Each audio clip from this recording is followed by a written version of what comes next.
Hello, everybody, and welcome to the Gaming Lounge Podcast, episode 55. Once again, I'm your host, Sebastian, and as always, I'm joined by Dory. How's everything going, Dory? Deb, do you know about this new craze that's running the nation? It's called video games, and they're everywhere, man. They're everywhere. You walk around a corner, video games. You go down the street, video games. You go up in your hot air balloon, you think you can escape? Wrong. Video games.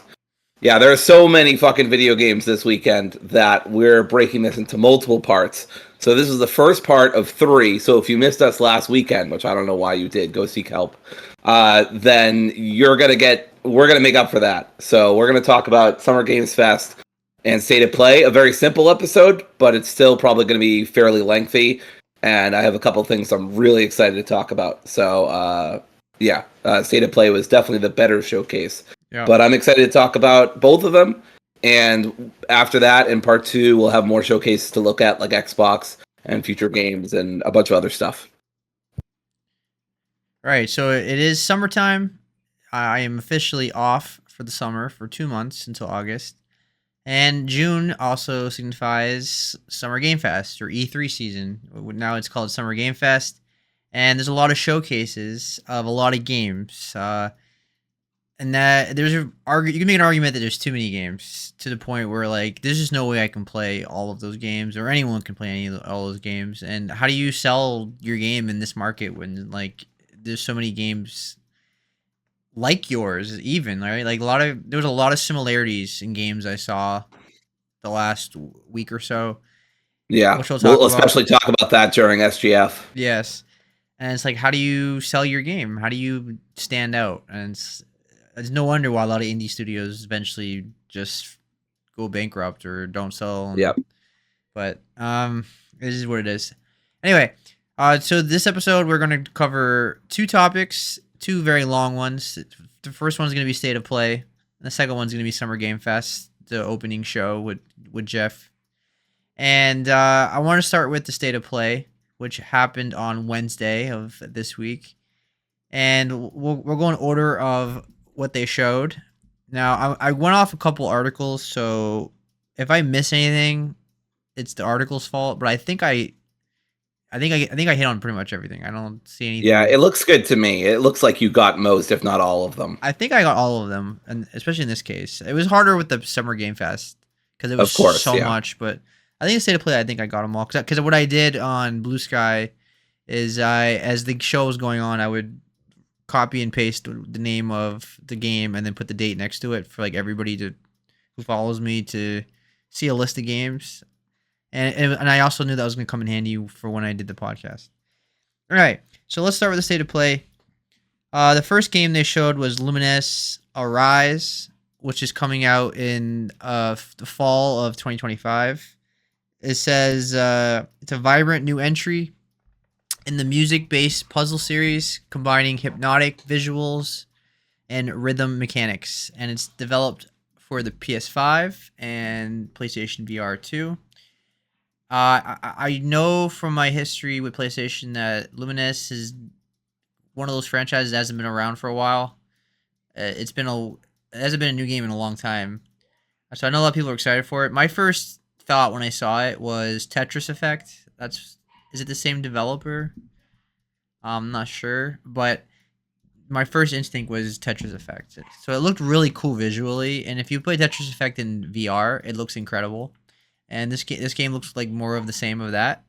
So if you're into these kind of games and you have a VR, like, this is one of those must-buys, I think, because it really is visually stunning, especially with headphones on. You really get immersed in what you're seeing. Like, I would not play this normally. If I owned a VR, I would definitely play this in VR. Any interest in this story?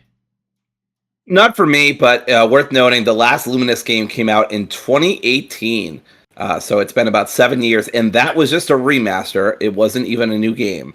Yeah. So it's been a while.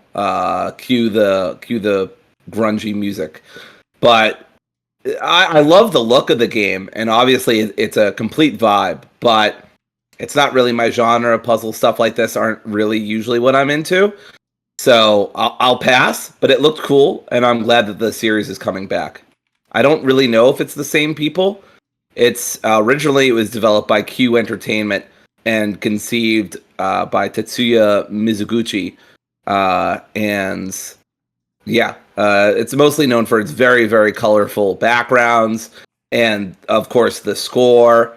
It's I don't know. We'll see. We'll see what happens. This time, it's done by Enhanced Games, so it's not the original developer. It is a new developer, but Enhanced Games also did the 2018 Luminous remaster, and it looks like in 2015 the rights to both Luminous and Meteos were acquired by Mobcast. I can only presume that is a podcast done by former mob members, big fans of the Mafia of the Old Country. Either way, I don't. Many of the original development team was included, including director Tetsuya Mizuguchi, so he's still involved. Gotcha. All right, thanks for the information. Let's move on to the next game, which is Pragmata. Hell yeah! And this is a game I've been excited for. It's been a long wait. I love the last trailer they showed before, where it was like it was basically an apology in the letter, and then they connected it to the trailer with this one by changing the letter again, with saying 2026 with a smiley face and everything, and it was like a laughing face. And yes, I'm really excited for this game. It's from Capcom. Capcom is going to have a huge year next year, which we'll talk about. But Pragmata looks really good from just for the visuals. I mean, obviously they didn't show any gameplay, so I don't know what kind of game this is going to be, but I'd imagine it's probably going to be a third-person action game. It just gives me that vibe. I get very Kojima Death Stranding vibes from this game. I always did.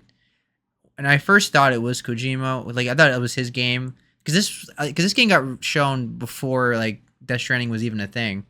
Because I'm pretty sure this game got shown at the very first PS5 showcase when the console just came out, and they were showing all of the games that were coming out. So it's been a long wait with this game, but we got to see the girl's name, which is Diana, and we got to see her interaction with the robot, and it was very cute. And Diana is flipping adorable. Yeah, I love Diana, and I immediately, if anything happens to her, will kill everyone in the room and then myself.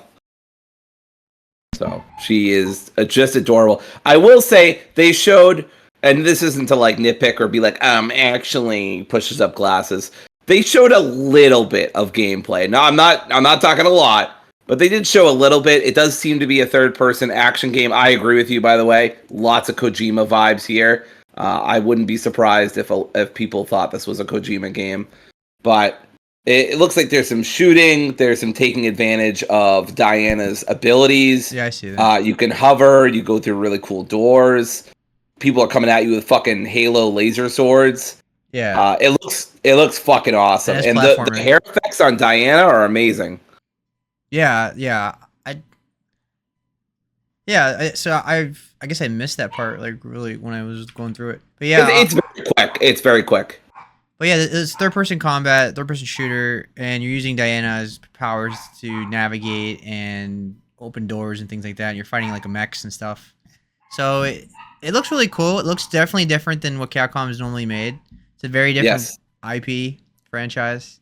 And it contrasts Onimusha and Resident Evil and Monster Hunter really well. So this could be an exciting new IP for Capcom, which is Capcom's killing it right now. So I'm really excited for this. 2026, no release date for 2026, but it's coming out to next year. It's been 6 years wait basically since they got it was indefinitely delayed in 2023. So yeah. All right, so that's that. So let's move on to Romeo is Dead Man, which is a very stylish action game. from the people that made Killer 7 and No More Heroes. And it's what you expect.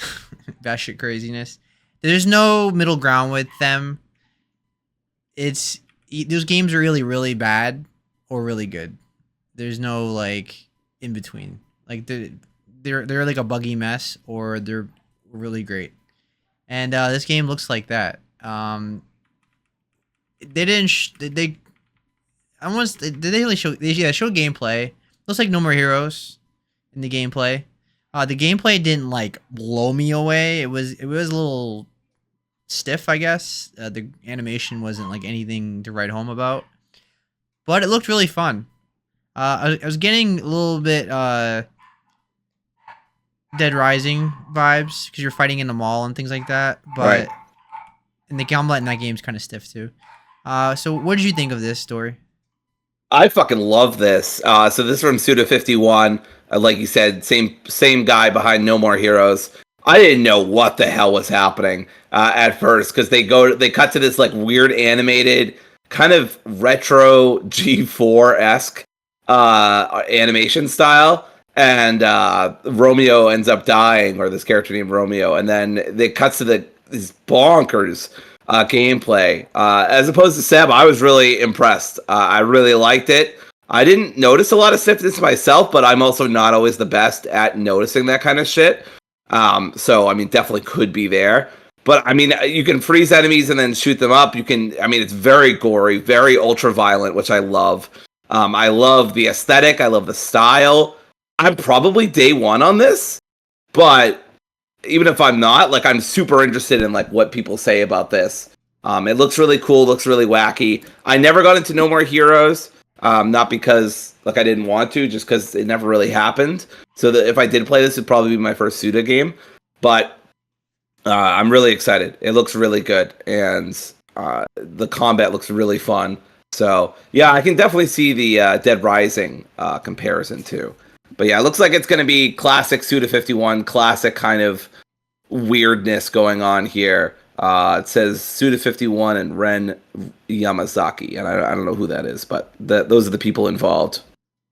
Yeah, it looks really fun. It doesn't like blow me away in terms of the visuals and the animation, but like the art style and the goriness and all the stuff you expect from them. Suda51, like his games are always exactly like that. So if you like those kind of games, this is definitely up your alley. And if you don't like those games, then you probably won't like this one. But I'll keep an eye out on it. It does look really fun. It probably won't be like a game of the year contender, but it looks really fun. All right, moving on to Silent Hill F, which we've talked about on this podcast. We got to see real gameplay, like a big focus on gameplay in this particular trailer. You got to you play as the main character, and you're exploring 1960s Japan, and you're fighting really creepy enemies all around the Japanese setting. There was a mix between like a creepy woman with like long hair. There was like a giant tank-looking enemy with a tentacle, and there was like a field with scarecrows that looked really creepy. You were exploring a school setting. It's like students around her are either possessed or like they're a manifestation of something. It was very Japanese. It was very Siren. It was very very Japanese horror focus, which is very new for the series, because Silent Hill's always been in even though it's Japanese, it's always been American focused. It's always taking place in an American town. Silent Hill, obviously. Silent Hill is in Maine. And all the streets and stuff are based on like literary authors, and there's always a reference to Western literature in Silent Hill. And this is the first one that's very Japanese. Like, this game looks very Japanese. What did you think of it? Are you muted? Right. Forgot I muted myself on my. This is the life of living with a dog. I'm always on the edge. Not Adam Copeland. But anyway, I was really impressed by what I saw. I kind of with Romeo is dead man, very stiff combat here, but excuse me, but that's Silent Hill for you. You don't really play it for the combat anyway, and obviously she's like a teenage girl, so I'm not that mad about it. But it did stick out to me. I love the visuals, loved the kind of floral theme that was going on. The enemy designs look really fucking cool. The Scarecrow students were really genuinely creepy. Just hearing their bones crack like that was just like really fucked up. And yeah, I mean, this looks really good so far. Obviously, we don't know too much about the story. We know Hinako has some issues and deals a lot with loneliness and stuff. Maybe there's some themes of bullying since it's centered around teenage years or suicide. But I don't know. It looks really cool, and I've already said that 3 times, so that's pretty much all I got. It looks cool. Yeah, the gameplay looks a little clunky. I mean, it looks like Silent Hill 2's gameplay a bit, which wasn't the greatest, but it was fine. It was totally fine. Yeah, it was fine for what it was. I never super minded it. Yeah, it doesn't have to be like Last of Us Part 2 or anything like that. So the gameplay is fine. I think everything about this game looks really cool. I feel like this is a great step forward for Silent Hill. This is their first mainline game that's not a remake. That looks quality in a long time. And it's very Japanese, as we said. So it looks really awesome, and this is day one for me. Yeah, I'm probably day one on this and Romeo. It's Silent Hill, so I was gonna be day one anyway, unless it got horrible reviews. Oh, and Pragmata, I'm probably day. You're gonna find out very quickly that Seb and I thought the world of the state of play. It was very, very good. Probably one of Sony's best in a while. Yeah. I'm not saying it was the best, but it was really good. There are so many games that I'm like, I'm either day one or I'm like definitely getting this on sale. Yeah, we'll talk about the overall impressions of the show at the end, but yeah, I was really happy with this show overall. All right, let's move on to the Bloodstained sequel. If you don't know Bloodstained, it's a spiritual successor to Castlevania. So it's a Metroidvania series. I beat a couple of them, and they're really good if you like that kind of game. This one's called Bloodstained: The Scarlet Engagement, and it looks like what you expect, but it looked really good. I like the visuals. I like the customization. The gameplay looked fun. It had co-op. It looked like, or at least it had 2 players on the screen. So maybe it's not co-op. Is it co-op? I think it is. Well, either way, it's like an RPG and it's a Metroidvania, and you can fully customize your character with different costumes and everything. It was really cool. And I was really digging it, and it's a perfect handheld game, so it might be a great Steam Deck game for me. So I'll keep my eye out on it if it even runs on the Steam Deck. I'll keep my eye out on it, and I'll probably get it, and when it comes out in 2026. Any interest, Story? Yeah, Metroidvanias aren't typically my thing, so I'm gonna pass on this. But it's cool that it's getting a sequel. And that, I'm hoping it's good for all the fans. But yeah, Metroidvania is not usually my thing. Yeah, it usually isn't my favorite genre, but there are always exceptions, and that's one of them. All right, moving on to Digimon Story Time Stranger. It's a turn-based RPG that blends classic Digimon elements with a new storyline involving digital espionage and interdimensional travel. So I don't watch Digimon anymore. Like I haven't gotten the anime in a long time. I grew up with the first 3 seasons mainly on Fox Kids. Season 3 is my favorite. And the games have always been hit or miss, I suppose. Like I grew up with Digimon World, and Battle was the Royal, was it Rumble? I think it was called Rumble, the fighting game. And yeah, it was Digimon Rumble Arena. I know because I played it like religiously. Yeah, and then Cyber Sleuth was really good. And I didn't play a couple of the other ones that recently came out the last like 10 years or so. But either way, this game looks amazing. I think the visuals look incredible. I really dig the art style a lot. I love the focus on cinematics and it has full like voice acting, and it looks like a high quality story in comparison to like the typical like anime focused RPG where like the Bandai Namco kind of thing where like it's kind of half-assed and it's just like dialogue boxes, and this feels like a actual fully developed game, and it comes out on October 3rd this year. Any interest in this? Yeah, similar to Seb, I grew up with Digimon. I watched seasons 1, 2, 3, and I watched 4. And I love Digimon a lot. Whereas Pokemon always shined in video games, Digimon always shined in the show. Sadly, growing up, there just weren't a lot of good Digimon games. I remember enjoying Digimon Rumble Arena and Digimon World. Maybe the first one or the second one. It was one of the ones for the PS1. So probably one of those first two. And then I haven't played anything Digimon or watched anything Digimon. So I haven't even watched Try. I haven't watched any of the countless remakes that they've made of Season 1 that feel like cash grabs at this point. Although, I always watch the trailers, but I never actually watch the show because I'm always like, ooh, nostalgia. But yeah, I have a lot of nostalgia for Digimon. And like Seb said, my favorite is Season 3. I actually went back and rewatched it a few years ago. Still holds up. Still a really great exploration of grief and depression and loneliness, and just really well done. I should really go back and watch Season 2 and Season 1. Anyway, I am excited about this game. This game looks great. I totally agree that it feels more cinematic. It feels more important. I hadn't played Cyber Sleuth, but I think it's in our shared Steam history, and I do have it in my backlog. So at some point, I do want to get around to it. I love Digimon a lot. It always really annoys me when people say that that they're just copying Pokemon or whatever, because Digimon has a lot of differences from Pokemon and how that works. And often Digimon can be quite a bit darker than Pokemon is.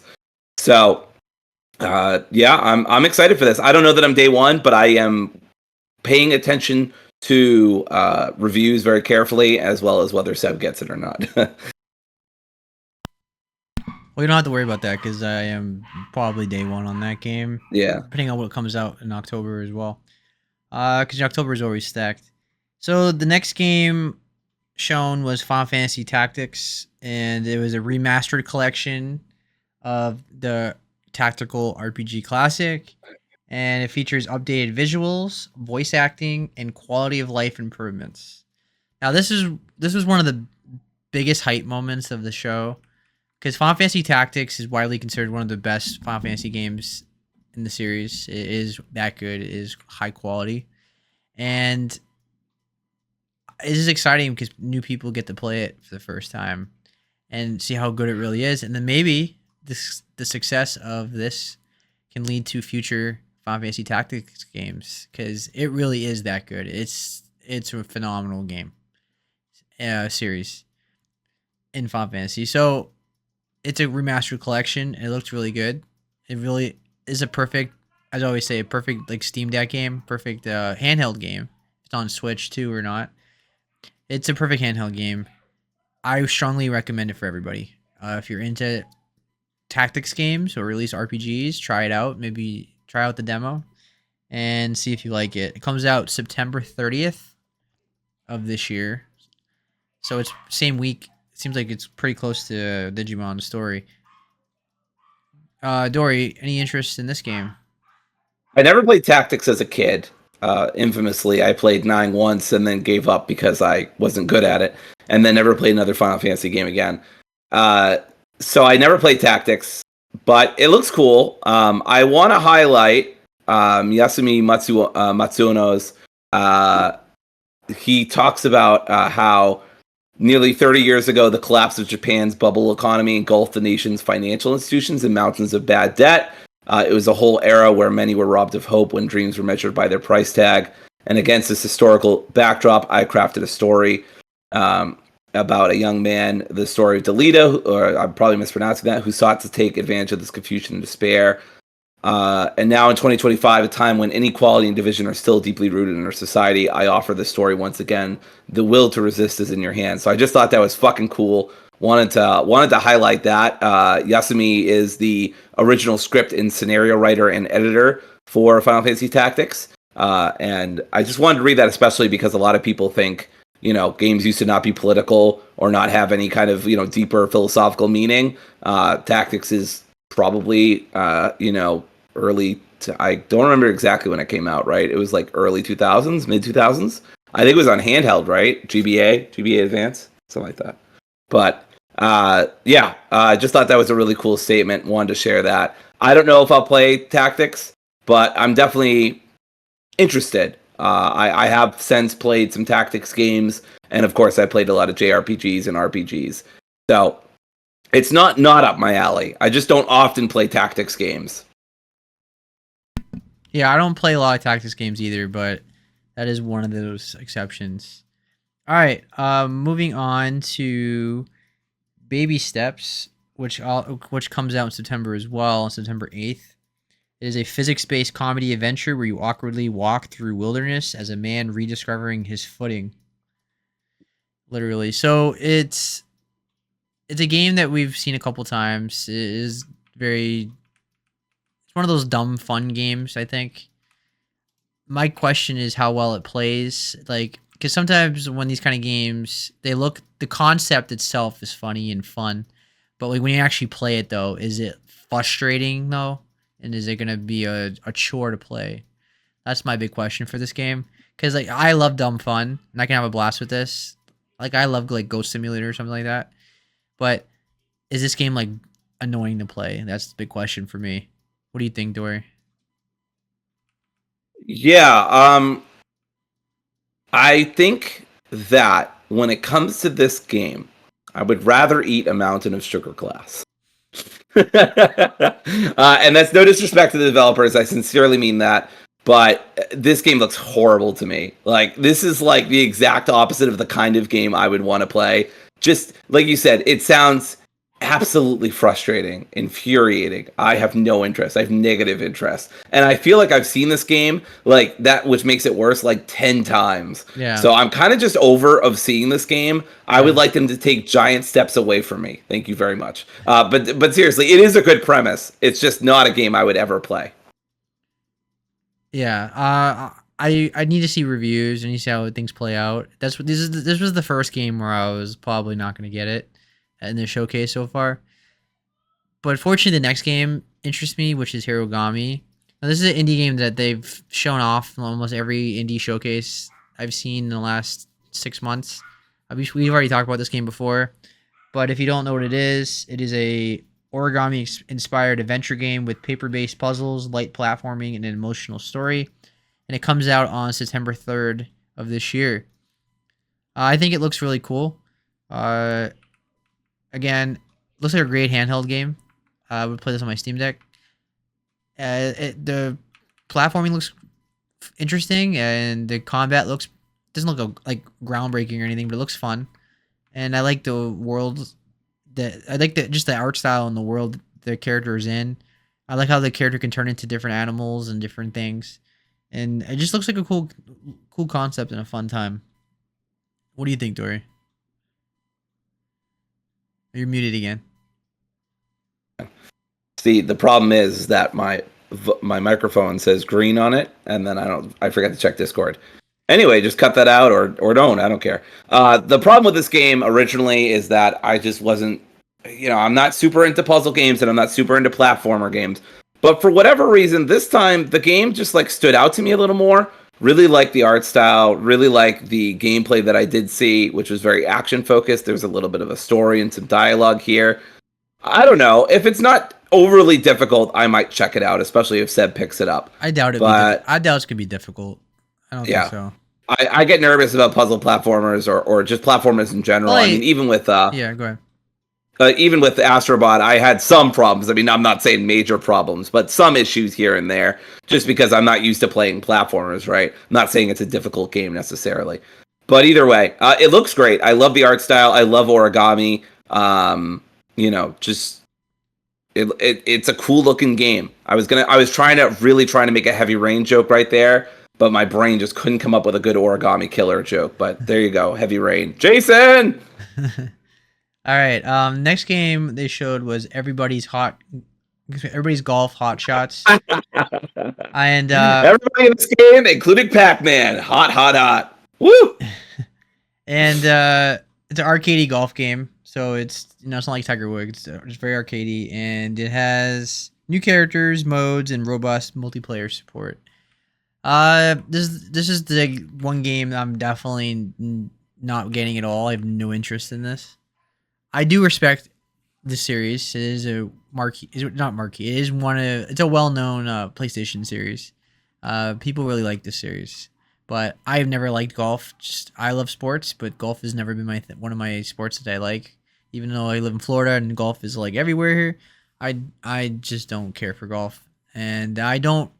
I never really had fun with these games. I can have fun for like an hour or so, but just nothing to keep my interest going.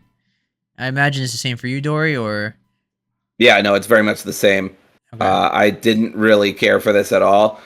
And yeah, same. I mean, the only golf game I think I've ever played was Wii Golf, and I loved that. Yeah. But that's an exception. That is an extreme exception to the Yes. rule. I mean, Wii Sports was amazing. So yeah, generally not into golf games. Even the that weird golf game, the indie one that really took off. I can't remember what it's called off the top of my head, but it was like an RPG inside of a golf game or something. I don't remember. But even that I never tried, and that like almost hooked me in. Golf Story, I think it was. Yeah, Golf Story. Thank you. So I never even played that, and that got really good reviews, and people were like, "No, it's more than just a golf game." But yeah, I don't really care. Golf to me just means like old white people who are using up way too much land that should probably be given to homeless people. And shout out to George Carlin. Anyway, all right. The next game was Ninja Gaiden Ragebound, which is a fast-paced, side-scrolling Ninja Gaiden spin-off with intense combat and a return to its retro action roots. This is not a game for me, but I do respect it. I don't like retro side-scrolling art platformers that are overly hard and intense. I find them frustrating. I kind of grew up with them, so people can't say, "Well, you didn't," it's because you didn't grow up with them. I kind of did. I did play a lot of them, but I always found them hard, like annoyingly hard. Not like I can handle a hard game. I played so many hard games. I mean, I've beaten a lot of them, but like they're like annoying for me. I just don't get into them as like other people do. This genre is like one of those genres. Like I'm not saying it's like super popular, but it's like it has a strong audience who really loves this kind of game, and I'm not one of them. What about you, Dory? It looks fucking awesome, and I have zero interest. I think I myself would be rage-bound if I played this game. Similar to Seb, I grew up playing some of these kinds of games. The closest thing I can think of, and I know it's not the exact same genre, but it gives me like Metal Slug vibes, like in the arcade and stuff like that. I'd play games like that in similar games to Ninja Gaiden and Ragebound specifically. And yeah, I never really had a good time with them either. They're just ways in the arcade, at least. Like it makes some semblance of sense that it's so tough because they just want your quarters, right? Or in the old days when like video games were like 30 minutes long, right? And they wanted to get you to like that's an exaggeration, but they wanted to get you playing as much as possible so you tell your friends or buy more or whatever. But now it just doesn't make any fucking sense because arcades are pretty much dead and video games are too long. So more like 300 hours instead of 30 minutes. So yeah, it's not for me. All right, the next game is Karen. Karen? It's Karen. I never. I'm now just imagining a white, like a really angry white woman just shouting at you from the top of the mountain, like it said it was $5.99. What do you mean it's $6.99? Anyway, how do you say Karen? Karen? I never said it out loud. I've always read it, but I never like pronounced it. Yeah, I think it's Karen. Either way, not for me. It's a minimalist mountaineering survival mountaineering game. Yeah that's a word. A survival game where every climb is a puzzle and every decision could be fatal. It's a climbing simulator basically, like a very tedious one. I saw it at the Future Game Show as well. It just doesn't appeal to me. I feel like I think it looks more tedious and annoying than I'm not a climber, so maybe if you're a climber you can like appreciate this game, but I need more of a premise, but the gameplay just looks not appealing at all for me. It looks boring, to be honest with you. No disrespect to the devs, but it looks very boring to me. Dory, muted again. Oh my god.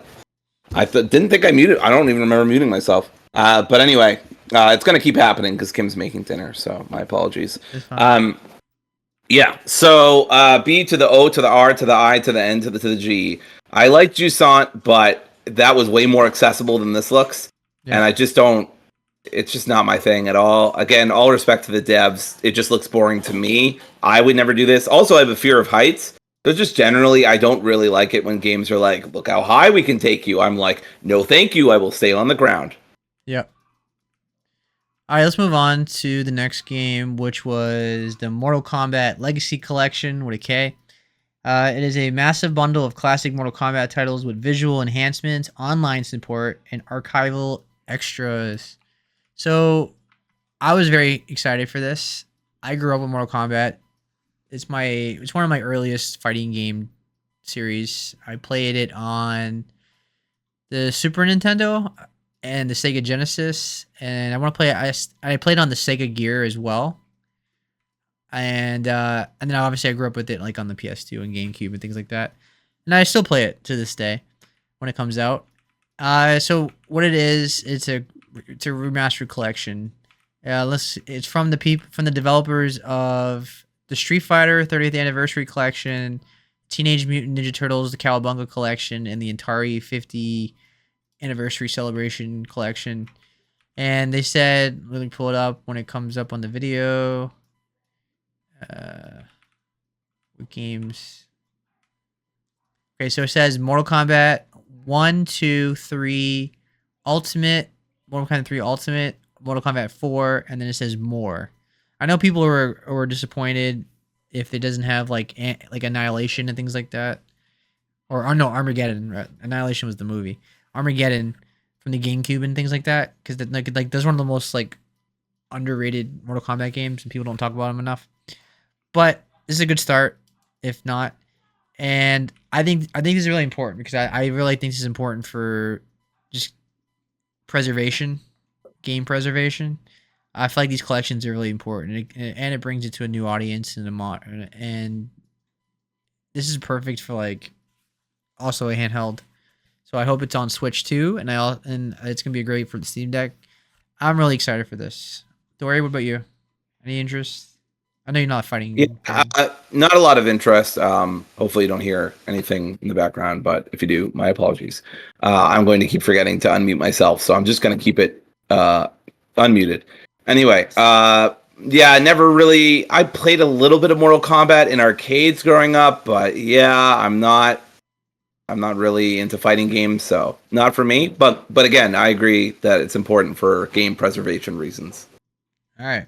Next game was Metal Gear Solid Delta Snake Eater, which comes out August 28th. We talked about this game a lot. They just showed gameplay. I feel like we already seen this trailer. Wasn't this one leaked? Was this the one that was leaked? Like by maybe it was leaked, but it's PlayStation themselves on accident or somebody like. Maybe. But yeah, it's supposed to be a brand new trailer according to Newsweek. I don't know if that's actually true, but yeah, a lot of it. That's what they say. A lot of it look familiar, but then again, I know this is my favorite Metal Gear Solid game, yeah, so I would look familiar because I know the game very well. But I'm day one. I mean, what more is there to say? Like I'm already sold on it. We talked about this already, so yeah, not much to say. I'm pretty much day one as well. Yeah, this was just a reminder that was coming out. All right, now the next game was a really nice reveal. That was exciting. Was Neo 3. As soon as they saw Team Ninja, I was like, "Yep, it's got to be Neo 3," and it was. And this is the next entry in the action RPG series with new weapons, yokai abilities, and co-op multiplayer set in a dark fantasy Japan. So it's it's Neo. Neo is one of the hardest Souls games. Like they're very challenging. I think they're up there with Sekiro. I know, of course, it's very subjective though. But they are very challenging, but they're fantastic games. They have awesome visuals, awesome art style. I really enjoy like the dark fantasy world of like demons, the yokai. The weapons system and the combat systems in these games are really good. they're fun to try different strategies, different different strategies and different skills. Like you can use different weapons and different skill trees, and you can change your stances, and it's fun to experiment. And the bosses always look awesome. This is really awesome. This is one of the most hyped announcements at the State of Play. Any interest? Yeah, none for me. I'm not a big Souls person, as you know. Although we will, I think, talk about a Souls game or Souls-like game that I am interested in because of certain accessibility stuff later on, or maybe that's in Summer Games Fest. But either way, I have the funny situation where I confused this with Onimusha, and then Onimusha came on in Summer Games Fest, and I thought that was Neo 3 again. So, in conclusion, I am racist, and I apologize. But also, I wasn't fully paying attention, and I missed that this was Team Ninja. If I had seen it was Team Ninja, maybe I would have put things together. But I never got into Neo, so I guess it makes sense. I never got into Onimusha either, so they kind of just blurred together for me. I want to mention something that's not in your Google Doc. It's not a big deal. That's probably why you didn't mention it. But fucking Asobi had the audacity to add more Astrobot levels. And goddamn, what else do these fucking people want? Like, they already won Game of the Year and everybody loves them. Like, I was watching this with Kim and I was like, what the fuck, man? Like, you can't, like, you're just lapping everybody out. Like, all this shit's free and, like, they're challenging and they're for speed runs. And it's like, dude, what else do you like have to like? It's like Baldur's Gate 3 level for Sony fans, you know. It's like you've already won. Like, it's just like I'm not being serious, but it feels like sore winner vibes, you know. But not really. This is awesome. They're adding more levels. It's great for Astrobot fans, of course. It's a great game, and I say that as someone who's not really into platformers. Yeah, that's really cool. I love that Team Asobi is supporting it. It strongly deserved Game of the Year. It's one of the best games last year.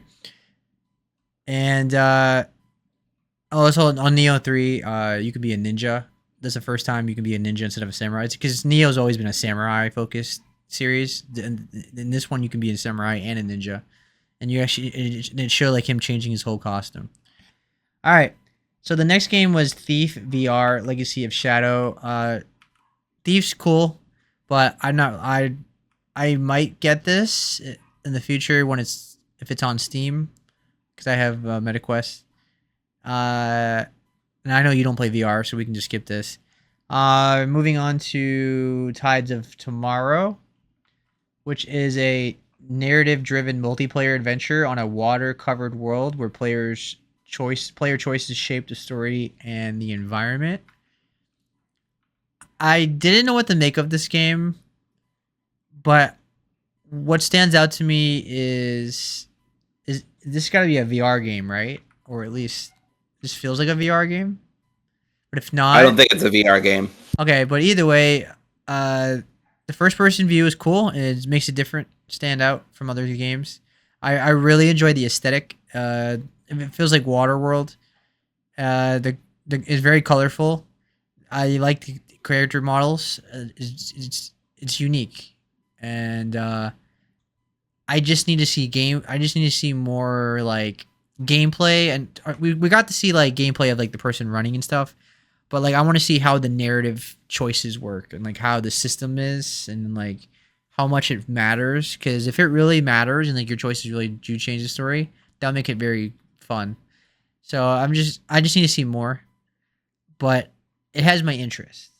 We didn't even get a release date, I don't think. No, we did. It comes out February. What happened to it? Oh, February 24th next year. Dory, what'd you think of this? I was very conflicted. This kind of feels like a Dory game, but it's also not a Dory game because it's multiplayer. I don't know if you have to play with other people or it's just like asymmetrical or what. So the multiplayer part kind of threw me off. I don't really know what to think about this game. It's a game I'm almost interested in, but then kind of pulls me back with some of the multiplayer stuff, like I said. So I don't know what to think. I need gameplay. I need more information. I need more. So I have the desire to know more. Yeah. All right. Next game was Sea of Remnants, which is a high seas RPG combining naval combat, ship customization, and deep lore exploration in a post-apocalyptic ocean world. This game really stood out. I really enjoy a good pirate game. We don't get many of those, and it looked very unique in terms of like the world, because obviously you're in a post-apocalyptic world, and you're fighting like big robot monster. And my first thought when I saw the combat, which is because it's an RPG and it looks like it's turn-based, was Expedition 33. It had like the numbers popping up when they're getting hit, and like, is there a parrying system in this game? But the character models looked different. They look kind of like they had like a wooden style. Like they kind of look like puppets in a way. They're not. I don't think they are, but they have like that certain style to them. It's, again, one of these games where I need to see more before I can fully judge it, but it has my interest. So it's another game on wish list. That's about where I'm at too. I love me a good pirate game, but I just didn't see enough to really go into it, like really go for it. So yeah, that's where I'm at as well. But I love the aesthetic. I love that it's a single player adventure, and I played Sea of Thieves and I liked it okay, but I was never like really super grabbed by it. So I'd much prefer, something more like Assassin's Creed Black Flag, where you have a single player adventure and it tells a story. So it looks cool, but like Seb, I need to see more. All right, the next game was Sword of the Sea, which is from the developers of The Journey, Abzu, and The Pathless. And it looked like, my first thought right off the bat was Journey. I mean, it was in the desert. You're gliding. The character looks very giant squid. So this game is going to be a day one for me. I love all three of those games. I love giant squids games. They always have amazing music, great aesthetic. They're very chill games. They have really cool worlds to explore. The platforming is always really fun and interesting. They have unique game. The gameplay is not like the biggest highlight. Like, it's very simple platforming and things like that. But like you're just so enthralled in the big world, and it doesn't really explain what's like. It doesn't have to explain it, but like it does. It kind of just throws you in this world, and you just go out and explore. And the story is simple enough where like what's going on and everything, but it still like leaves a lot of things to mystery, and you can fill in the blanks and things like that. And this game looks like it has a lot of fun snowboarding or gliding, whatever it is, hoverboarding.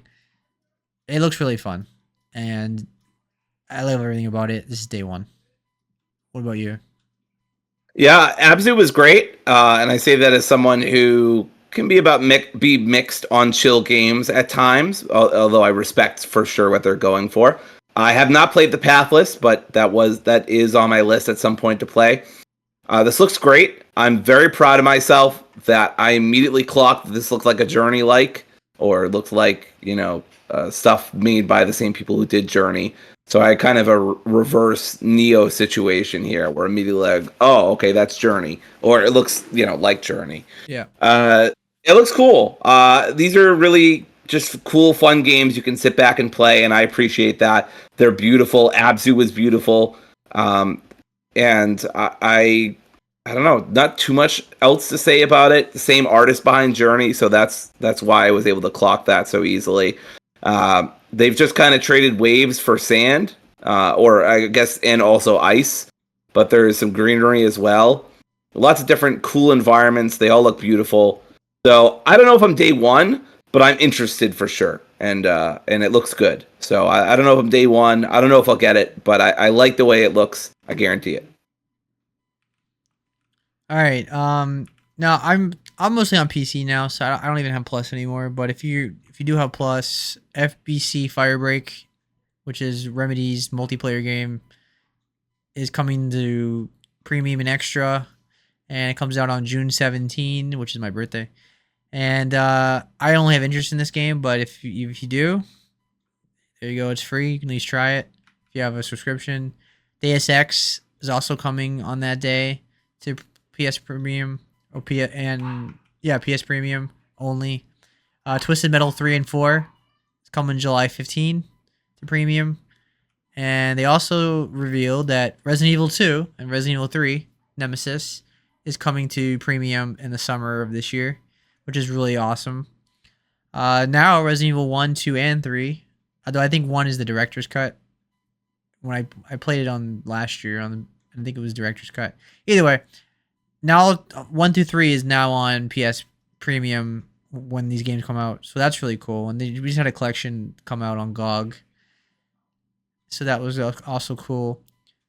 I just wish they had trophy support. I mean, obviously I'm on Steam now, but if I was still on PlayStation, all we want from Capcom is a remastered collection with trophy support and things like that. That would be a blast. Maybe do like speedrun leaderboards and things like that. Like that would be really cool. Do trophies, please. But these games now you get the rewind you get the rewind function too. That's really cool. I think anyway. Yeah, so moving on. Oh, they're also putting Myst, the classic PC game Myst, on Plus. So that was cool as well. All right, let's talk about the last 3 games, which were all bangers. The first one was James Bond 007 First Light, which is a James Bond origin story featuring espionage, stealth, and action sequences rooted in the world of early Bond novels. We've been knowing about this game for a while. We just never got to see it, and we got a whole deep dive into the gameplay and the story of the game. We got full dialogue, cutscenes, what James Bond looks like.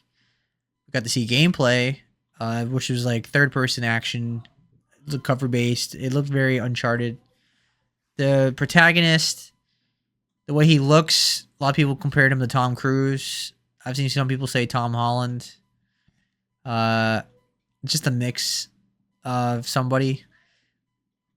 I think it looks really fun. The animation definitely isn't the greatest. You can definitely tell it's the people that make Hitman, which they've never had an amazing animation in my opinion. They have their own certain look. That's not really important, but it's definitely I can just tell, and it's there because it's kind of it has it is going for realism, but at the same time with its own animated style. So it's kind of a mix. Anyway, it's not going for hyper realistic like a Naughty Dog game. It's not like Uncharted 4 or anything like that. I think it looks really fun. It's my kind of game. This is my favorite genre in all video games. Third person cinematic action games. This is my genre. And this is day one. Next year. So Dory, what do you think? Day one. This looks so fucking cool. I'm a big 007 mark. I grew up with watching 007 with my uncle. I played Everything or Nothing, which is one of my favorite and most underrated PS2 games. I did play GoldenEye, of course, and I played Tomorrow Never Dies, or one of the Pierce Brosnan ones that came out on the PS2 as well. Loved 007 as a kid, and I don't watch it as much anymore. I think as I got older, I realized how problematic certain aspects of the franchise were, and it kind of turned me off from watching. So I haven't really watched the 007 movie proper in many, many years. I want to say the last one I watched front to back was, I don't want to say it was Casino Royale, but maybe it was the one after that. Skyfall? Sorry, go ahead. Wasn't that Skyfall? Right? Yeah, maybe it was Skyfall that was the one. No, I think the last one I did watch was Casino Royale. So it's been almost 20 years since I've really full back-to-back watched one. But it's a series that, I don't say guilty pleasure a lot, but I think 007 would be a guilty pleasure for me. I mean, it's literally a government agent who's given carte blanche to do whatever he wants and often objectifies women. So it's kind of like, and sometimes, especially in the older films, there's a lot of racist overtones. More about the times than about the character, but either way. So this game, will probably have none of that, or at least not as much, or at least they've been better about the Bond women in recent years too, and they've had more authority over themselves and stuff like that, and more character besides just being femme fatales. Anyway, sorry, whole sidetrack. This looks amazing. I love the graphics. IO did an awesome job with the Hitman trilogy. I also love cinematic action films, or action games, but action films as well. It just looks really good. It looks really strong. I can't kind of get over when Seb told me that young James Bond just kind of looks like Tom Cruise. To me, he just looked like generic white guy number 11. But yeah, he does look a lot like Tom Cruise. When he was young. Yeah. Yeah, I'm really excited for people to call this woke for some reason or another. I already saw somebody online call this woke because of James Bond himself, which just was amazing. I was like, wow, somebody who said the snake is eating itself. So, stupid people, dumbasses. But anyway, this looks awesome, and I'm day one. Absolutely. This was another reason why State of Play was so good. Yep, day one. All right, next game was Ghost of Yotai. They only showed like 10 seconds, but it was just a reminder that they're doing a gameplay showcase in July for it. And it's coming out October 2nd. It's a sequel to Ghost of Tsushima, which we both loved, and this is exciting. It's going to be a great game. I'm so glad they reminded me. I definitely would have forgotten about one of my most highly anticipated games of the year, Seb, if they hadn't reminded me. Right.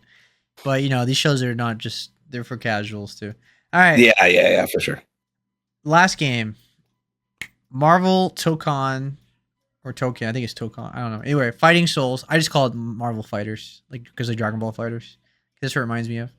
Marvel Tokon Fighting Souls. This is a high-octane 4v4 tag team fighter from Arc System Works featuring iconic Marvel superheroes and anime-style visuals and combos. This is the biggest surprise of the show, and it blew me away. I love everything about this. Like, I've always loved 2D anime-styled fighting games like this, like Dragon Ball Fighters, and this looks like a blast. Like, I'm a huge Marvel fan. I love how the characters look. I actually really like how they sound in Japanese. I like the way everybody's designed.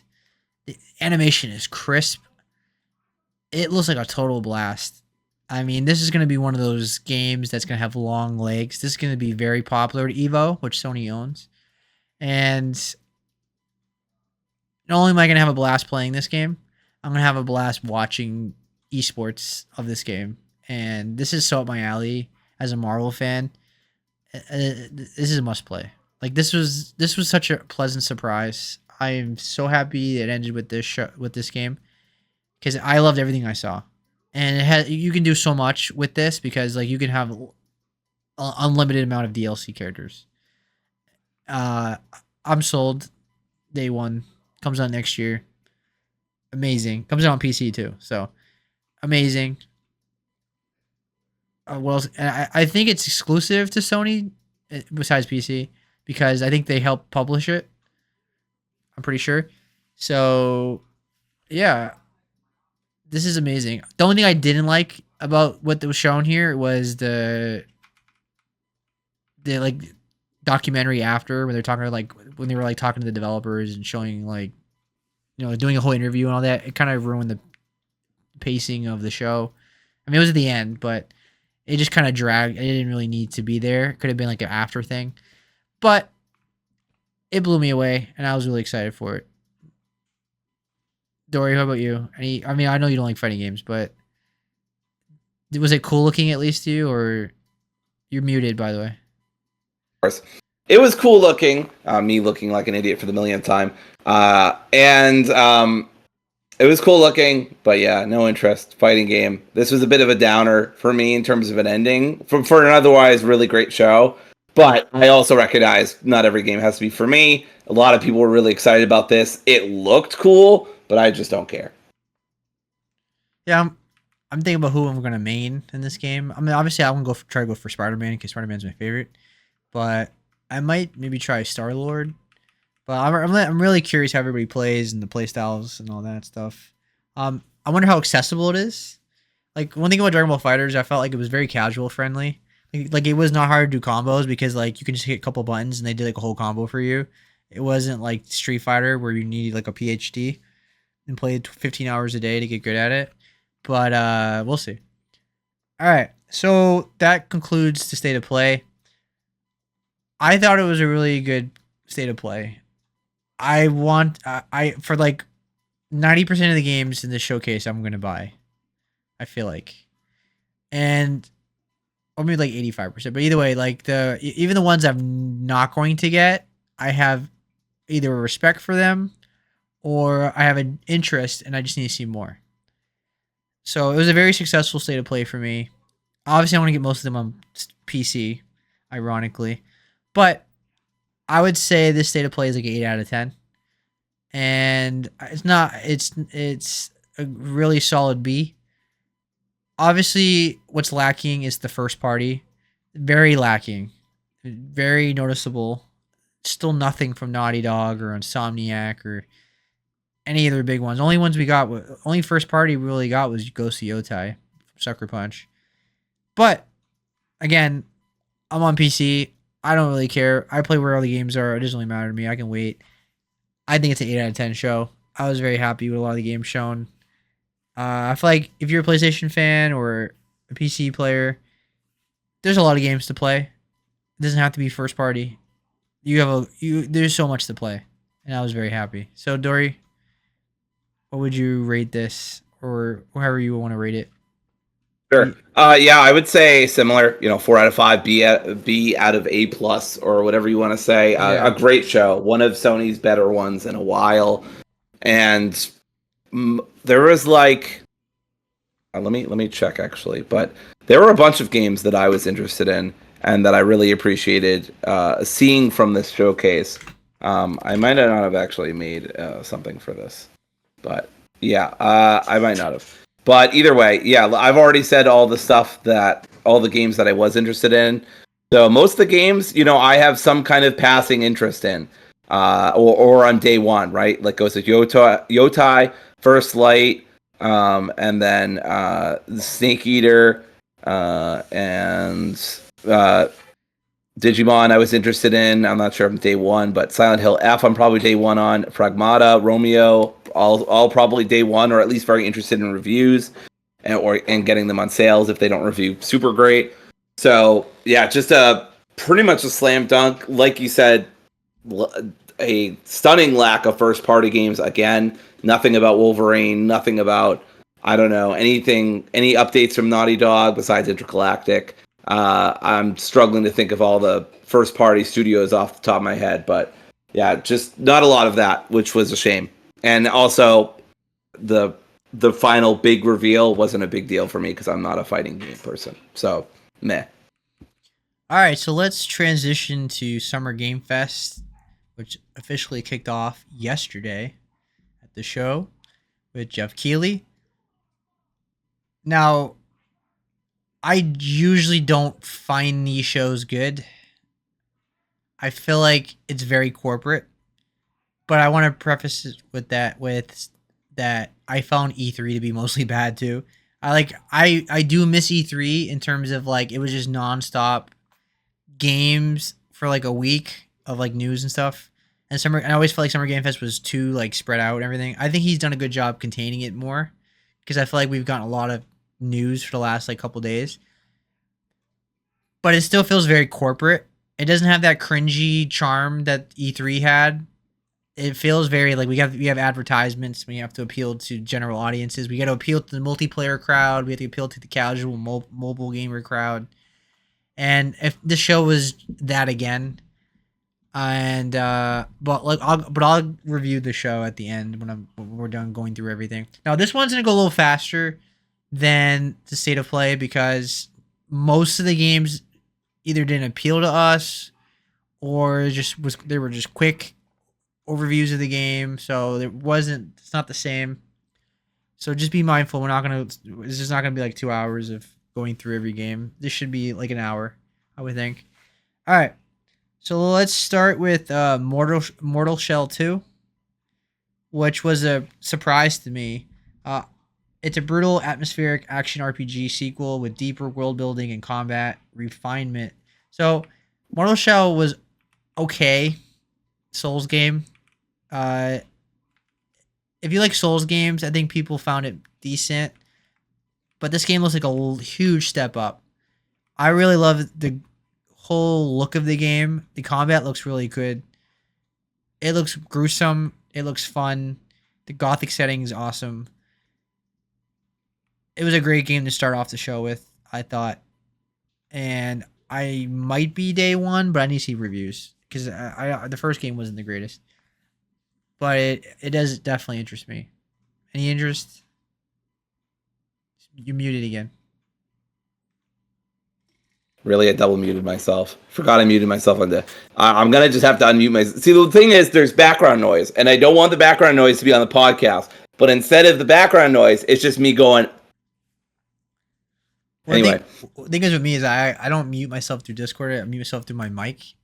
So I double muted myself because I forgot I muted myself through Discord. It's just so much easier to click the button than tap the top of my microphone. Anyway, it's all behind the scenes shit. It's Souls-Light, so it's not really for me, generally speaking.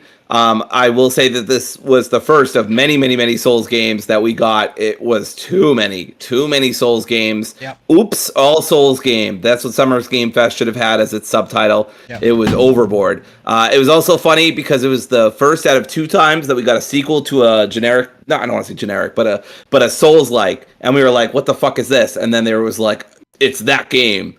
2. Yep. And I was like, oh, okay, I guess I should have known that, ? But I will say, it looked fucking cool.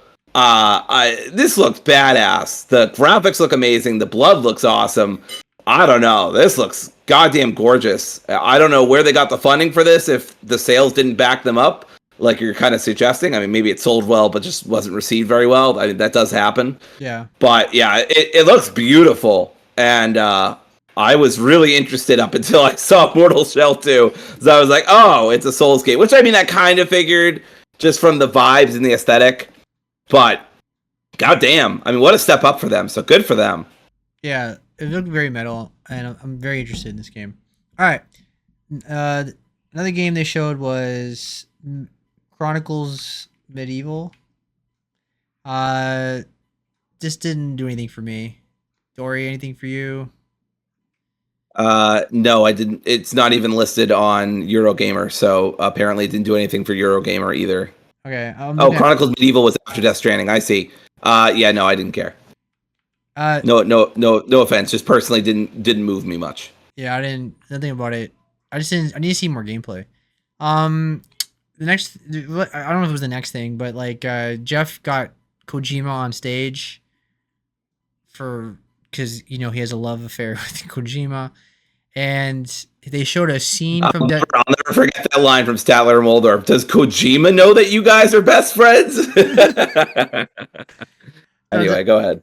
Now they showed like a random scene from Death Stranding 2 that was like emotional and it was a good, well acted scene, like very good act. Like, I mean, Death Stranding is a masterpiece in terms of like the acting and the cinematography and the visuals. Like it really is. Like it is high, like as high quality as you can get. And it did not fit the show at all, especially in the beginning of the show. It dragged so much and did not fit anything going on.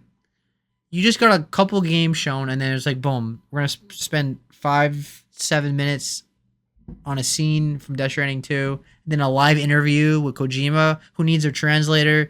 It just dragged the pacing so poorly. Not to mention, Kojima kept cutting people off. He kept like talking, even though I've never seen this done. I've seen a lot of translating from Japanese developers, and of course, Kojima's cool, but It was weird because his translator was talking at the same time that Kojima was, and even when the translator was done, Kojima would just keep going as if nothing was happening. So I don't really understand. Like, it felt like they were on two different wavelengths to me. But yeah, I totally agree. This dragged it down. This was one of like this was the start of me going like, why is this here? Why are we doing this right now? This was not a good, compared to State of Play especially, this was not a great showcase. There were some great games shown, and I have some that I'm very interested in, but they are the minority among all of the games. Yeah, I didn't care for. Already don't care for Death Stranding UPS Part 2. It's not my kind of gameplay. I find it utterly boring, and so this didn't move me at all. I just keep thinking that I'm seeing Solid Snake in a cutscene, and I don't really know why Kojima is trying to remind me about the game that he doesn't own anymore and will never own again. Yeah. So I just don't understand what the logic is there, except for a tee-hee-hee funny Easter egg. Like, it was cool at first, but now I'm like kind of over it, and I'm just like, what are you getting out of this? Like, it's not like David Hayter is like voicing him. It's not like, what are we doing? Anyway, whatever. I didn't care about this. It annoyed me more than anything. Jeff Keighley has got to these two have got to get a room and get it over with. All right. They also showed Sonic Racing Cross World. This was fucking batshit. Yeah, I mean, you got Hatsune Miku. Hatsune Miku, Ichiban Kasuga, Joker, and then fucking Minecraft? I couldn't believe this. This was crazy. Somebody said they're taking advantage of the Xbox partnership, and I think that's what's going on. But absolute bonkers shit here from the team at Sonic. At the team at Sonic Team. Right when I was pronouncing her name, I fast forwarded the video away from the name, and then it just messed up my head. But yeah, it looked really cool. It had all the different characters. It looks like a fun game. I mean, it's a kart racer, so it's not gonna be anything earth shattering, or it's just a fun multiplayer game. So it's one of those games where like I play on a sale.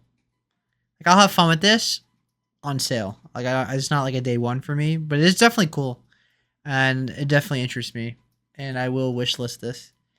So it comes out September 25th. So yeah. All right. Next thing was Code Vein 2. Again, yeah, this was the second one where we were like, what the fuck is this? And then they were like, it's that game, but the sequel. Yeah. Code Vein's a Souls game, and it's an anime Souls game. It was like medium difficulty. It's not one of the hardest ones.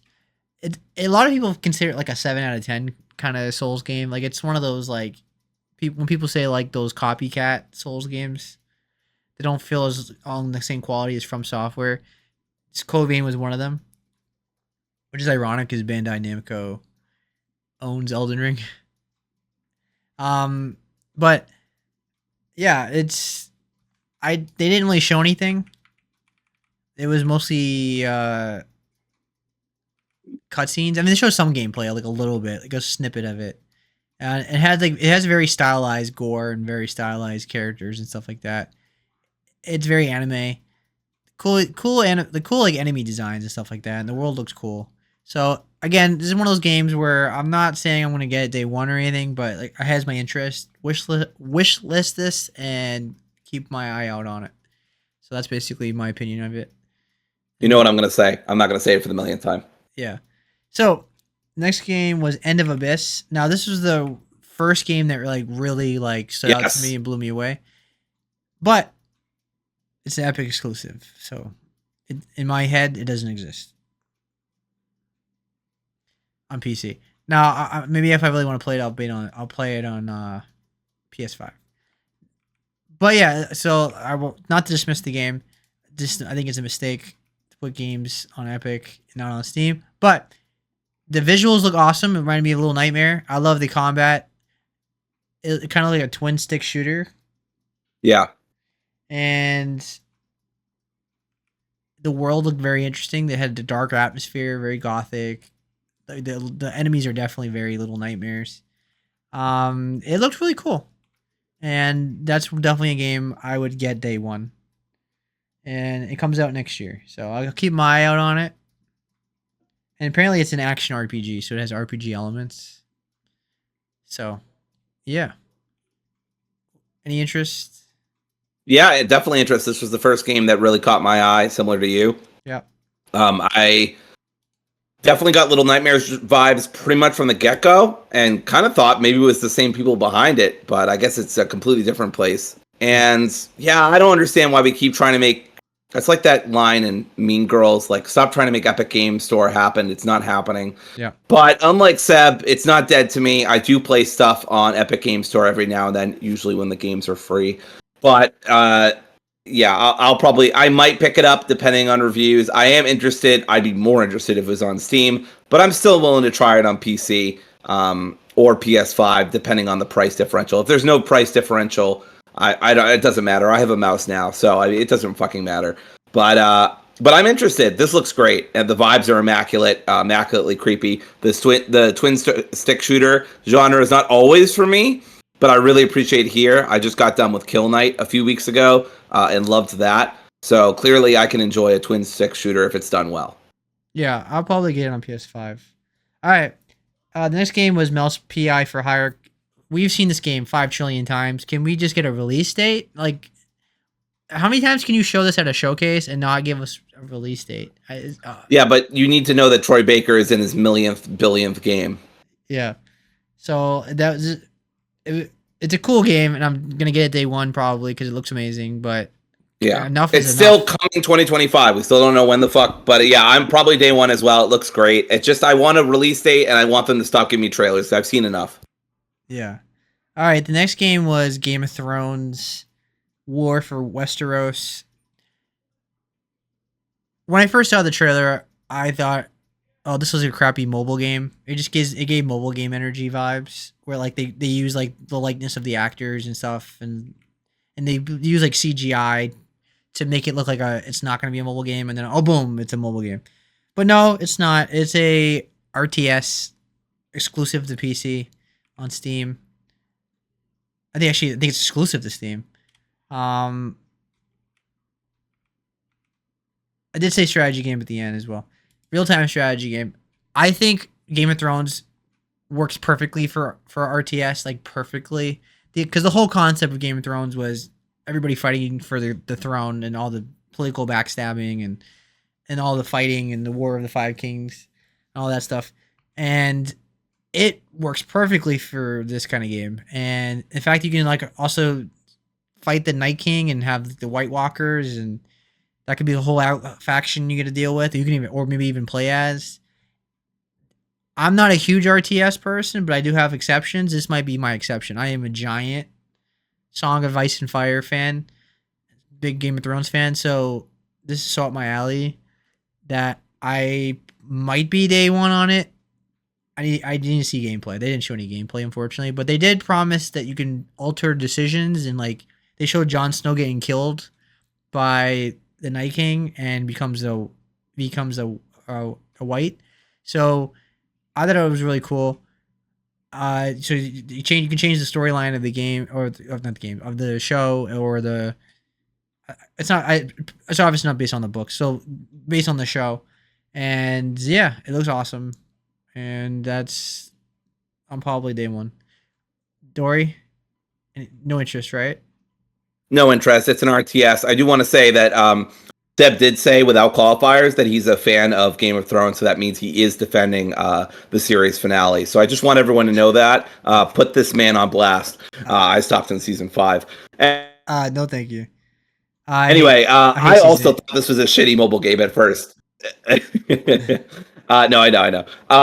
But I wouldn't hang out or do any business with you if you did. Anyway, or didn't, whatever.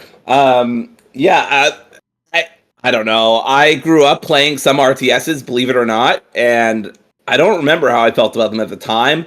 But growing up now, I don't want to fucking manage everybody's life. I can barely manage my own life. So I'm gonna pass. But it looks cool, and I'm glad that finally, someone is doing something with the Game of Thrones. The Game of Thrones intellectual property. It blows my mind that we have not had a deluge of Game of Thrones, actual games. Like, I'm not talking mobile games. I'm not talking weird Telltale story-based games that didn't exactly go over very well. I'm talking about actual, like, full game. I don't know if it's the licensing. I don't know if Mr. Martin is just being, like, stingy. I doubt it.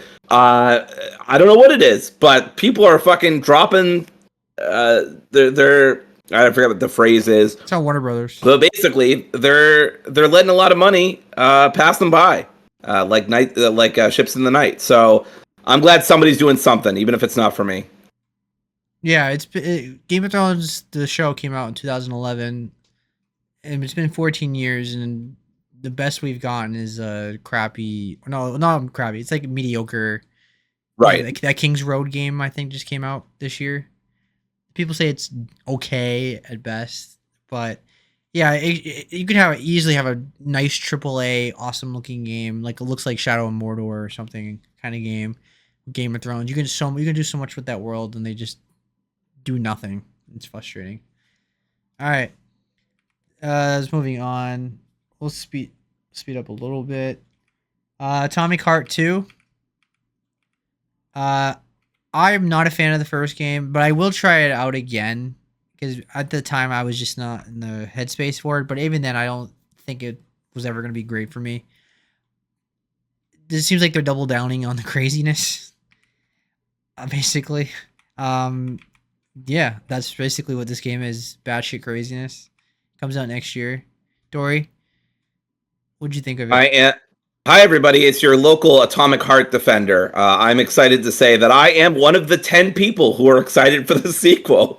I know a lot of people, the game didn't live up to their expectations. Look, the game thought it was way too smart, and I do think the game got a little repetitive towards the end, and there was a random choice-based element that felt super out of place.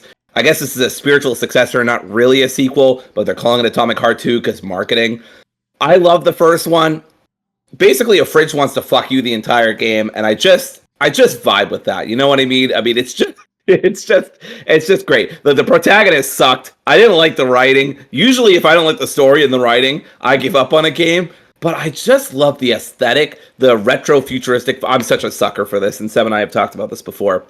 I'm such a sucker for the retro futuristic vibe, and I had not a much worse, but definitely a worse laptop at the time, and Atomic Heart still mercifully ran okay on that laptop, not perfectly. This one would run it much better.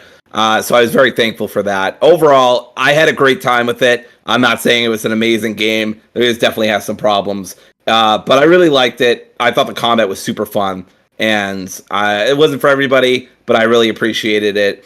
I'm excited for the sequel.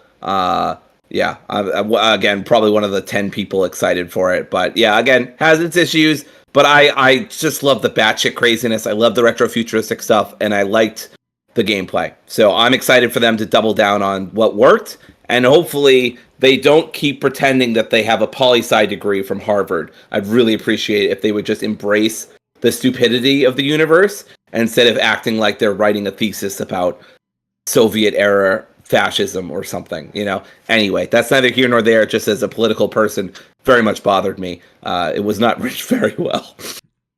Yeah. All right. They also have The Cube, which is an MMO shooter that takes place in the same universe as Atomic Heart. I think we can skip that because neither of us are going to play that. But it was like a first-person shooter MMO, kind of like Destiny, and that does nothing for me. So, and I know it doesn't do anything for you. So let's move on to Marvel Cosmic Invasion, which I think it looks really awesome. It's a beat 'em up. You're playing as She-Hulk and Rocket Raccoon. It's from Dotemu, I think it's their name. Yeah, the people that made like the Ninja Turtles game, and they make really quality beat 'em ups. And I'm really excited for this. It's a perfect Steam Deck game or any handheld game, or any handheld. I mean, any interest? That's not your genre. Yeah, not really my genre. Another game that was kind of a swing, but I do love the aesthetic. I love the style. I hope She-Hulk being announced for the game makes the right people upset, and that's all I have to say about that. Yeah. Next game was Onimusha, Way of the Sword. They showed very quick gameplay. it was very cinematic trailer, but from what we saw, it looked like an amazing cinematic trailer. I mean, Capcom always does great visuals. The RE engine's incredible, and it comes out next year. I'm really excited for it. What more needs to be said? It looks like a really good game from what we're seeing. And Dory, I mean, I know you have interest, but like, would you have any comments about the trailer? Or The trailer looked great. I mean, again, I had the problem of thinking that this was Neo 3, and then they were just re-showing the same trailer. Yeah. But again, I didn't grow up with Onimusha, and I never played any Neo games. Yeah. But it looks great. I mean, you can't deny that Capcom engine. Looks good. Right. All right. Next game was one of my favorite games of the show. I love this. I'm a huge Muppets fan, and felt that boxing was like a quirky Muppet style boxing game, but like it has photorealistic puppet characters. I don't even know what to make of the game. I mean, what's the gameplay like? It looks like Punch Out. Yes. But it has like mini game things, but like but it's like the way it's filmed. It's like actually filmed like it's a real movie. You know what I mean? Like real puppets, and it's not graphics. It's like totally real. It's like a very. I'm really curious how they pull it off, but it looks really cool. And this is one of those indie games where I'm day one, probably. I mean, I'm very interested in this. They didn't give us any release date. It just says wish list now, but I'm super into this. Like, I'm so into this. I love boxing stories. I love underdog stories. Like him being a weak little Muppet and he's working his way up to become a championship contender. Like, that's awesome. What more needs to be said? I'm really excited for it. I'm a huge Muppets fan. Unfortunately, I'm not a huge Punch Out fan. So I think this is a pass for me, but god damn do I respect the hustle. I don't even know what this fucking must have took for them to put this together. By this, I mean the game and the trailer. Yeah. I fucking lost it. The trainer going like, this meat ain't gonna beat itself. And then the Muppet, whose name is Ezra, plunging the toilet was so fucking funny. So Seb had an amazing pitch. So I'm gonna just absolutely take what he said. I want this game to portray itself as the most serious fucking thing in the world. Yeah, I want to be super serious. Yeah, just incredibly deadpan serious and just no self-awareness at all. It'd be more funny that way. Absolutely, it would be fucking hilarious. So I mean, I'm interested in reviews, and if this game is not super hard, I might pick it up. Or play it through Seb if it's coming to Steam. But yeah, I loved what I saw. But this is another game where I'm like, I love it. It's not for me, probably, but I respect the fucking hustle. Also, the sound was made by Flying Lotus. The music, they sound familiar. I think they've done a lot of indies, and they often do good work. So that's a good sign too. All right. So the next couple of games we're just gonna fly through. Because it doesn't appeal to any of us. Arc Raiders, nothing to say. I have no interest. Killer N, Square Enix multiplayer game, looks like Among Us. It's gonna be dead in 3 months. No interest. Dune Awakening, cool. I love Dune. Not interested in this kind of game, personally. I don't play MMOs anymore. Chrono Odyssey, again, MMO, no interest. Does look cool though. Wuthering Waves, really cool anime styled game. I don't know what kind of game this is though, but it feels like it's gonna be MMO, or at least a multiplayer game. Was that Milo? I think it's Mio. Mio Memories in Orbit. I'm looking at my screen and the eye in that look very tiny. I think we've seen this before, but the visuals look really cool. Metroidvania. Look very stylized, looks cool. Definitely has my interest. I'm not saying I'm definitely going to get it, but another cool Steam Deck game. Any interest in that one? No, I didn't. It looks like a Metroidvania, and I'm generally not into those. So probably a pass for me. Yeah. All right. Out of words. Now, of course, the gaming industry's got to be difficult. Now they have to add another a game I'm gonna mix up with Outer Wilds and Outer Worlds. So now we have Out of Words. This game was a little controversial because it's exclusive to Epic. They published it, and then apparently in the Kickstarter they promised to give out Steam keys, and now they're not, and people were mad about it. But again, I'm not supporting Epic, but maybe I'll get it on PS5 and we can play it together that way. It feels like a good game if you and I can play together. It's a co-op game like Split Fiction. I think Hazelight has inspired a lot of developers. And obviously, It Takes Two was hugely influential, winning Game of the Year. And this game looks very charming. I love the art style. I love the visuals. I love everything about it. I just wish it was on Steam. It's like that's my only blemish with this game. Like this would be like one of my marquee favorite games of this showcase if it was on Steam. But if I just ignore this game was so cute. It looks really good.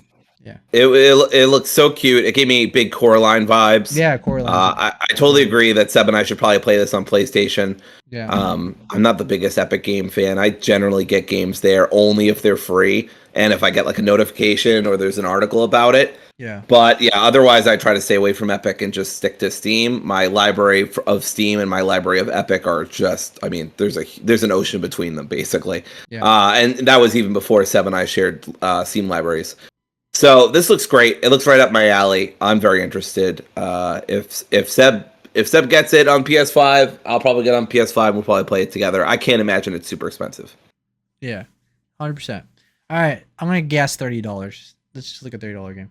All right, Mafia, the Old Country. I don't know. We don't need to say anything about it. We both really interested in it. Comes out in August. On day one, easily. Looks great. We got to see more cinematic. What else? It looks awesome.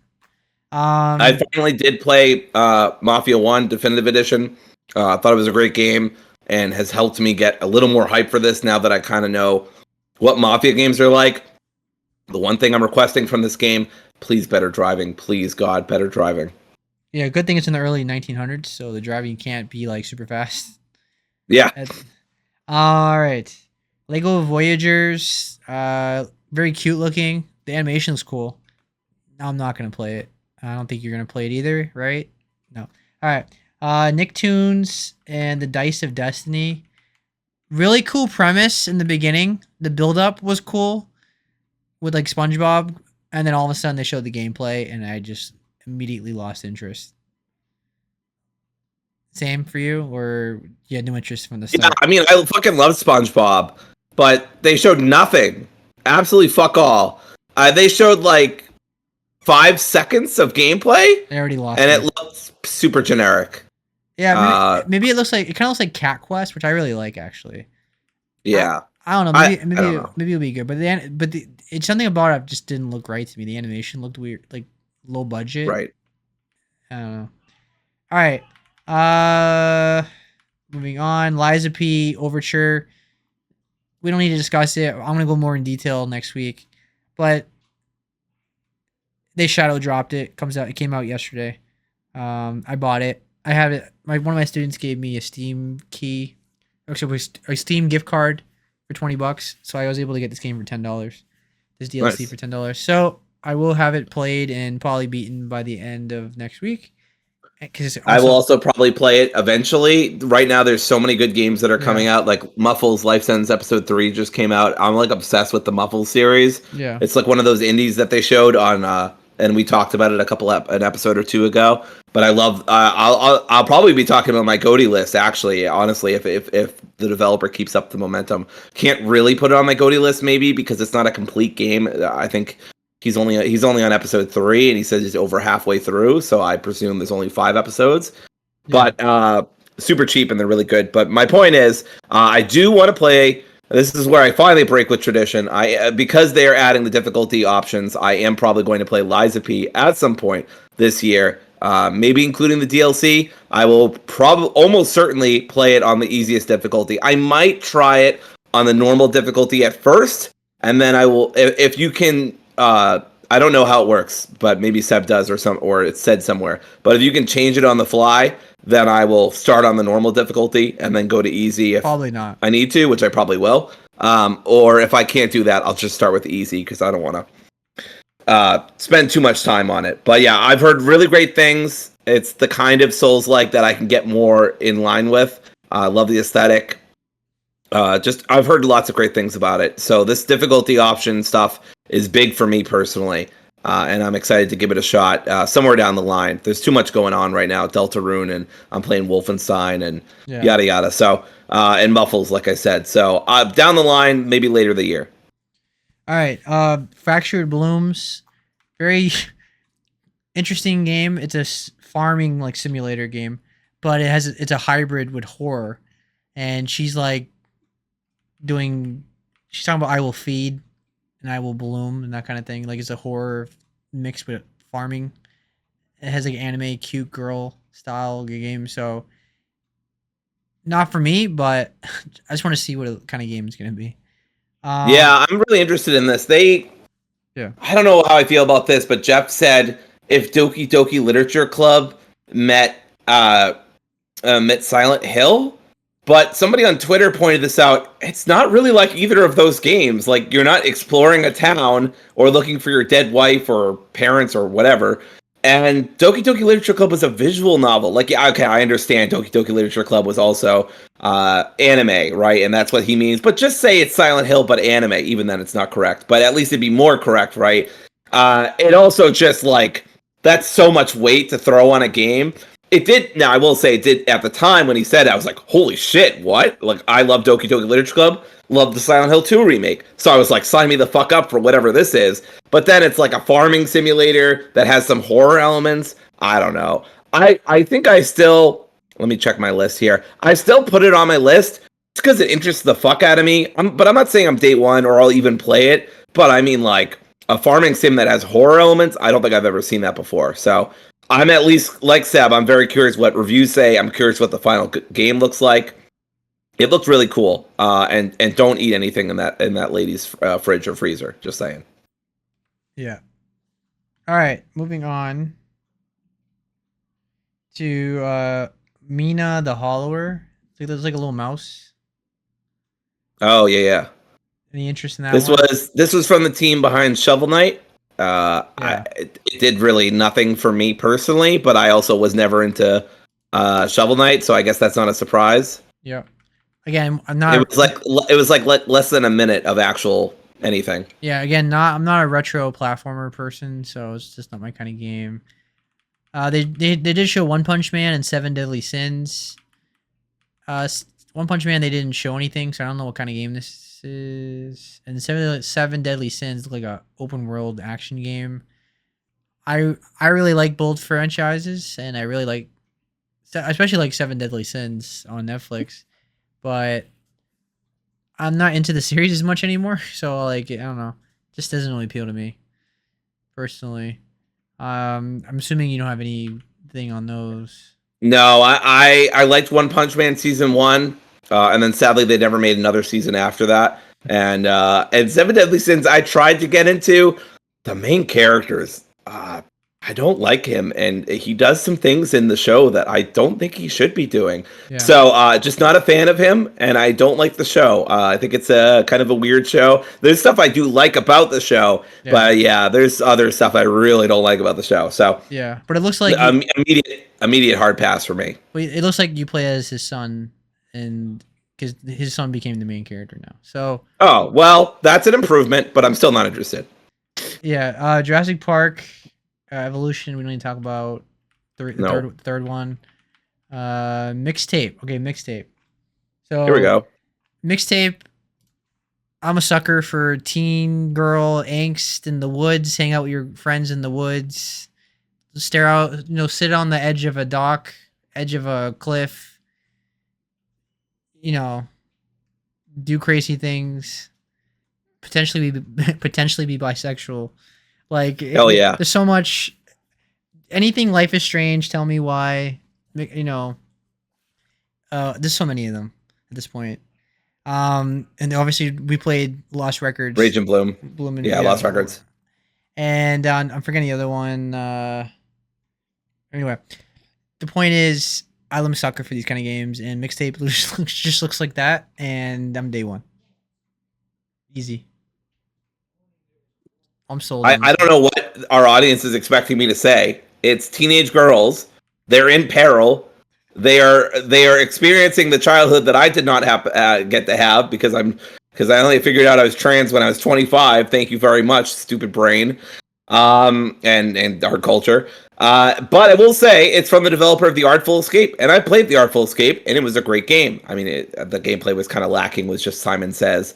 But it was a cool narrative and really cool visuals, and yeah, I love the way this looks. The soundtrack looks like a total banger. You've got Joy Division, The Cure. You've got let's see, what else? What else? A bunch of alternative rock stuff. I mean, you got Smashing Pumpkins, which is kind of unfortunate because not a big fan of them, but they've got some cool songs. And yeah, it looks great. I love the style. I love this kind of stuff. Oh, they got Devo too, right? And Iggy Pop. That's awesome. So yeah, teen drama. I'm probably in. It's visual novel-esque. Story, I presume choices and consequences, or at least very story focused, if not choices and consequences. So, it's a Dory game. Yeah, Dory game. All right. The next game was Tawa and the Guardians of the Sacred Tree. It looked really cute. I love the art style. It looked really cool, but they didn't show anything. Like, no gameplay, nothing about what kind of game it is, so I can't get excited for it. But I like the art. I like the art style. All right, that comes out September 19th too. Axe of Blood comes out next year in the summer. This game looks like a total blast. It looks like Sifu. I really love Sifu. I beat that game twice, and it looks like that. Now I'm curious if it's gonna be as hard as Sifu, but it's like almost exactly like Sifu, like the same art style, same gameplay. I know this doesn't interest you. I mean, you played the demo, didn't you? You didn't care. I did. I played the demo, and it just didn't move me greatly. Things felt. It looks nice in the trailer, but when I actually played it, it did not look like that. Now, maybe that's a skill issue. Totally possible. I was not very good at Sifu. Does the trailer look better than the demo? The trailer looks a lot better than how it plays. I felt like it was really clunky and stiff. Again, could be a skill issue. Maybe me not being super familiar with the game, but I was pretty underwhelmed by the demo. It just didn't move me. I even stopped playing it before I finished it, which is usually not a good sign. Usually I finish demos even if I'm not like super hot on them. But yeah, I mean, again, also worth noting, I liked Sifu. It was a good game, but I put that shit on easy difficulty. I had a really hard time with it, and I liked the core concept of it, but I'm always bad at games like this. So again, could just be me. I would wait for reviews on this one, though. I don't think it was just me. I think some of the trailer looks better than what I played in the demo. But the demo is still available. It's still free. So if anybody wants to go check it out and prove me wrong, feel free. I hope I am wrong. But yeah, it looks cool, but it's not for me, and I didn't enjoy my time with the demo. Yeah. All right. One of the best moments of the show was Scott Pilgrim EX. Love the Scott Pilgrim game. Love the whole franchise. And I need to buy the whole collection for my classroom, like the book. I don't know if that's appropriate though. Anyway, it looks like a great game. I love beat 'em ups again. Just love everything about this. I'm day one easily. Dora, you probably don't have interest in this because you don't like beat 'em ups. I don't have any interest, but I do love. I do love the different, like the contrast of the city has been taken over by 3 rival gangs: demons, robots, vegans. And they didn't say it like that, but it just in my head that's how it was playing. Look, I love Scott Pilgrim. I love the movie, and I have read the manga, the original manga. I love both of them, and this is still not really for me. I don't really care for these kind of games. I tried Shredder's Revenge and enjoyed it okay, but I always have trouble with these kind of 2D, 3DS games where I always get messed up on like which direction I'm supposed to strike in and which one I'm not. I don't know. Beautiful art style though, and I love Scott Pilgrim, so I wish this game nothing but the best. I'm sure it's going to have an absolutely amazing soundtrack too. Yeah, agreed. All right, the First Descendant Breakthrough, just CGI, didn't show anything. Scum definitely doesn't interest me. Not my kind of game at all. A multiplayer game. All right, Mind's Eye. Oh boy. This game has a lot of red flags, but now speaking of Soviet Russia, yeah, it should appeal to me. It's my kind of game. I do like third-person action games, and I do like cover-based games. I love Gears of War. The concept looks cool, and it has cinematics and visual, nice, pretty nice visuals. I don't see anything crazy. I mean, it comes out in 3 days, so I don't have to wonder what this game's gonna be like. We're gonna see what the reviews say. But this was IO Interactive's little span of games or segment that went on way too long. First of all, but let's get into Mind's Eye. How do you feel about Mind's Eye for the audience? Yeah, it's weird. I posted an article a while ago in our Discord about how a couple of the main people behind the project up in the corporate ladder left Build a Rocket Boy before a week before this game is coming out, and that's weird. There's just been a lack of press for it, which is also weird. I don't know much about this Leslie guy. I know he's worked in Grand Theft Auto, and I think maybe one other series that I'm not remembering right now.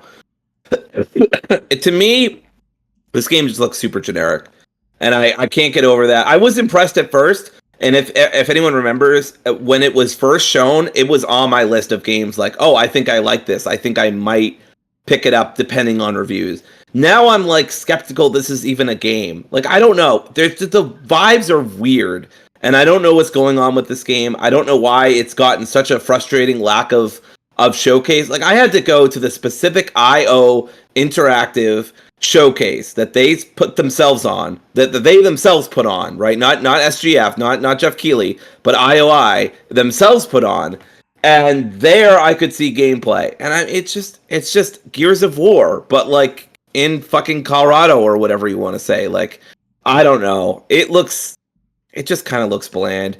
It looks like a throwback, but it looks like an uninteresting throwback to me. And I understand wanting to keep details of the plot tight to the chest, but they went so far as bleeping certain lines of dialogue. And I'm why even show these scenes then? You control, I hate to tell you, buddy, you control the buttons you push. So as Doom would say. So I don't understand why they showed these scenes if they didn't want to do any spoilers. I don't know. It's weird. I'm not saying it's necessarily going to be bad. Maybe it's going to be okay. I can't see any higher than a 6 or 7.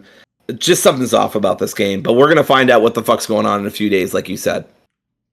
Yeah, I need to see it. It definitely looks generic, but I don't mind this kind of game once in a while. But it's definitely not something I'll get day one. I can definitely wait for a sale. All right, Hitman. They're combining it with Casino Royale. Mads Mikkelsen was on stage. The segment went on way too long. As much as I like Mads Mikkelsen, I just did not need to see him. I thought it was an excuse to get Kojima back on stage because he was in Death Stranding. And so that was that. Lego Party. I don't think you have interest in that. It's like Mario Party with Legos. Wildgate feels dead on arrival. Just looks like Concord to me. Free to play, sci-fi shooter, colorful. Comes out July 24th. Looks dead on arrival. Blighted. Any thoughts on Blighted? It's a top-down action game. It's from the same people who did Guacamelee and Nobody Saves the World. Now, I don't think I've played either of those games. ? Maybe I played Guacamelee. I love the art style, but this is a running fucking problem in this Summer Games Fest. They just didn't show enough gameplay. They showed a little bit, but just not enough to really move me in one direction or another. But it looks cool, and I mean, it's a publisher with some prestige behind them. That's what I was looking for. Yeah. So I don't know. Fingers crossed. Yeah. All right. The next game was Ill, which was the craziest game of the showcase. It looks fucking awesome. Fucking awesome. It looks phenomenal. Like this is the ultimate dudes rock game. Like this is like a hell. Like guys will see this and think, hell yeah, dude. Like this game fucking blew my socks off. Like this is awesome. This is one of the games. Well, I mean, we'll talk about another game later that I was the most excited for. Yeah, the visuals in this game almost looks too good. Like it looks. We've got like a Black Myth Wukong situation here because like how the fuck does this game look so pretty? I know, like it looks like real people. Like it's like one of the greatest looking games I've ever seen. It just feels too good to be true. Maybe because this game is very linear. That it helps, like they don't have to do crazy, like they can very hyper focus. But like it was like just nasty. I mean, it was like naked people and full on naked, and the body horror is insane. I believe it's Russian or at least like Eastern European. You can definitely tell. It's my kind of game. I love horror. This is probably day one. I just need to see like. I get more, I guess. We didn't get anything beyond that, but it looks amazing. So you can kick a deformed zombie baby. That was hilarious. That was hilarious. That was so fucking funny. You can kick a deformed zombie baby into a bunch of barrels, and then I presume a laugh track happens. So I'm doing the Scorsese meme. Fucking cinema. I'm day one. I don't know what the fuck this game was doing with all these other games. But I'm really glad that somebody got in Keeley's ear and was like, hey, man, maybe you should break up the fucking 50 million Souls-like and anime games you've got going on here with something that actually looks cool. Not that those games can never look cool, but they just very samey. But yeah, it looks awesome. I'm day fucking one. I mean, if this is a scam, bravo, because they've scammed me. This looks fucking awesome, and I'm really excited. They describe it as a realistic first-person action horror game. Takes you into a dark fort overtaken by a mysterious entity. I presume that was the deformed baby that you kick into a bunch of barrels. One thing I really love in all seriousness is the dismemberment system, which really gives me Dead Space vibes. I love that. As soon as Kim and I were watching this too, and as soon as I saw the dismemberment, I went like, oh, that's so cool. It's a totally normal response when you see dismemberment. Yeah. But yeah, I'm a big horror fan. Y'all know that. So I'm probably day one, unless this ends up being some really elaborate scam by Team Clout. Good shit. Yeah. All right.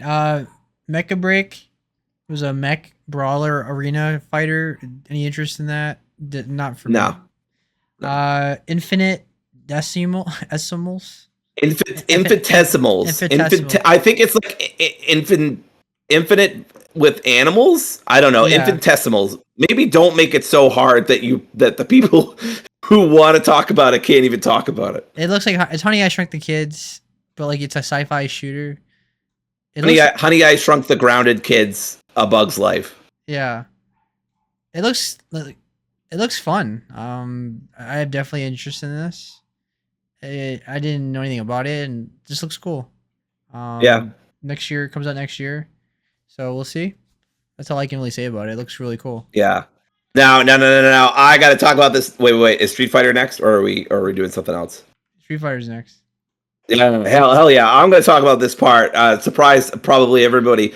Kenny, by God, fucking Omega. I was screaming in the chat. This was one of the coolest fucking things. For people who don't know, Kenny Omega is a professional wrestler. He's one of the best of all time, in my opinion. Helped start All Elite Wrestling, AEW. I could talk about him for a million years, but Seb would die of old age, so I won't do that. But I love this man to death. He came in. I immediately was like, wait a second, is that Kenny Omega? And all my wrestling friends were like fucking freaking out. And then eventually he dresses up as Ingrid, which was just amazing. I just love him. He's a big trans ally. If you've ever seen that the photo of him pointing to the sign of trans lives matter or something like that, trans kids matter, protect trans folks, whatever. I'm actually wearing Protect Trans Folks Kingdom Hearts version shirt right now. But he's a big time ally. He's not doing this to like make fun of, like, it's not a comedy thing. He's not making fun of people or putting on a dress because haha, it's funny, right? He genuinely has done this. He's dressed up as Jasmine before. He's amazing. He's an amazing person. AEW was like the first ever promotion to have a transgender woman or trans woman as their female world champion. So big supporter of trans folks. This was just so cool to see, especially in Pride Month. I could not, and I emphasize this enough, could not give a shit about Street Fighter 6.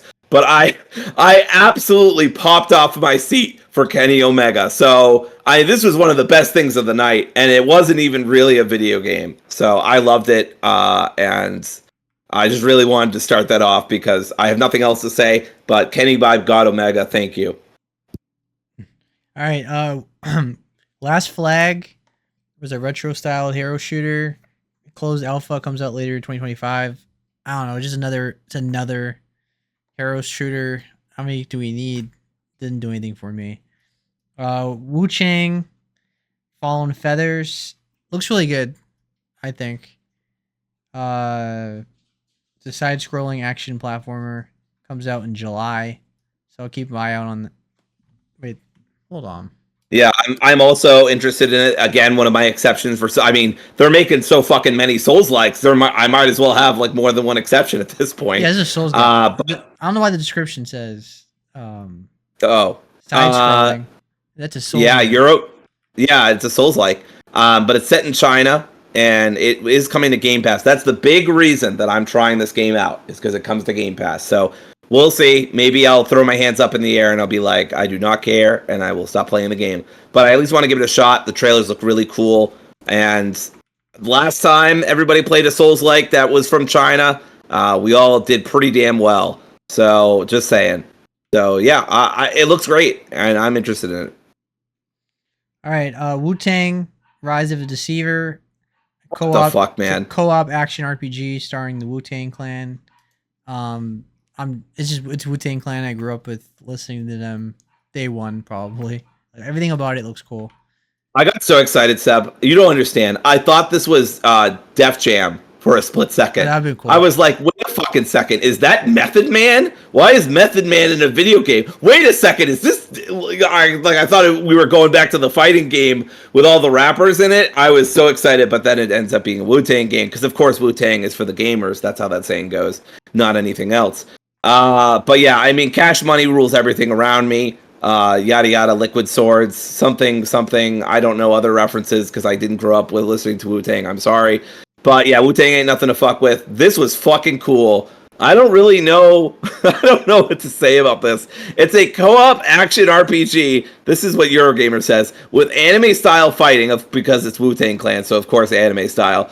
And it's just to the tune of reimagined Wu-Tang Clan tracks while decking out their own custom fight. I don't know.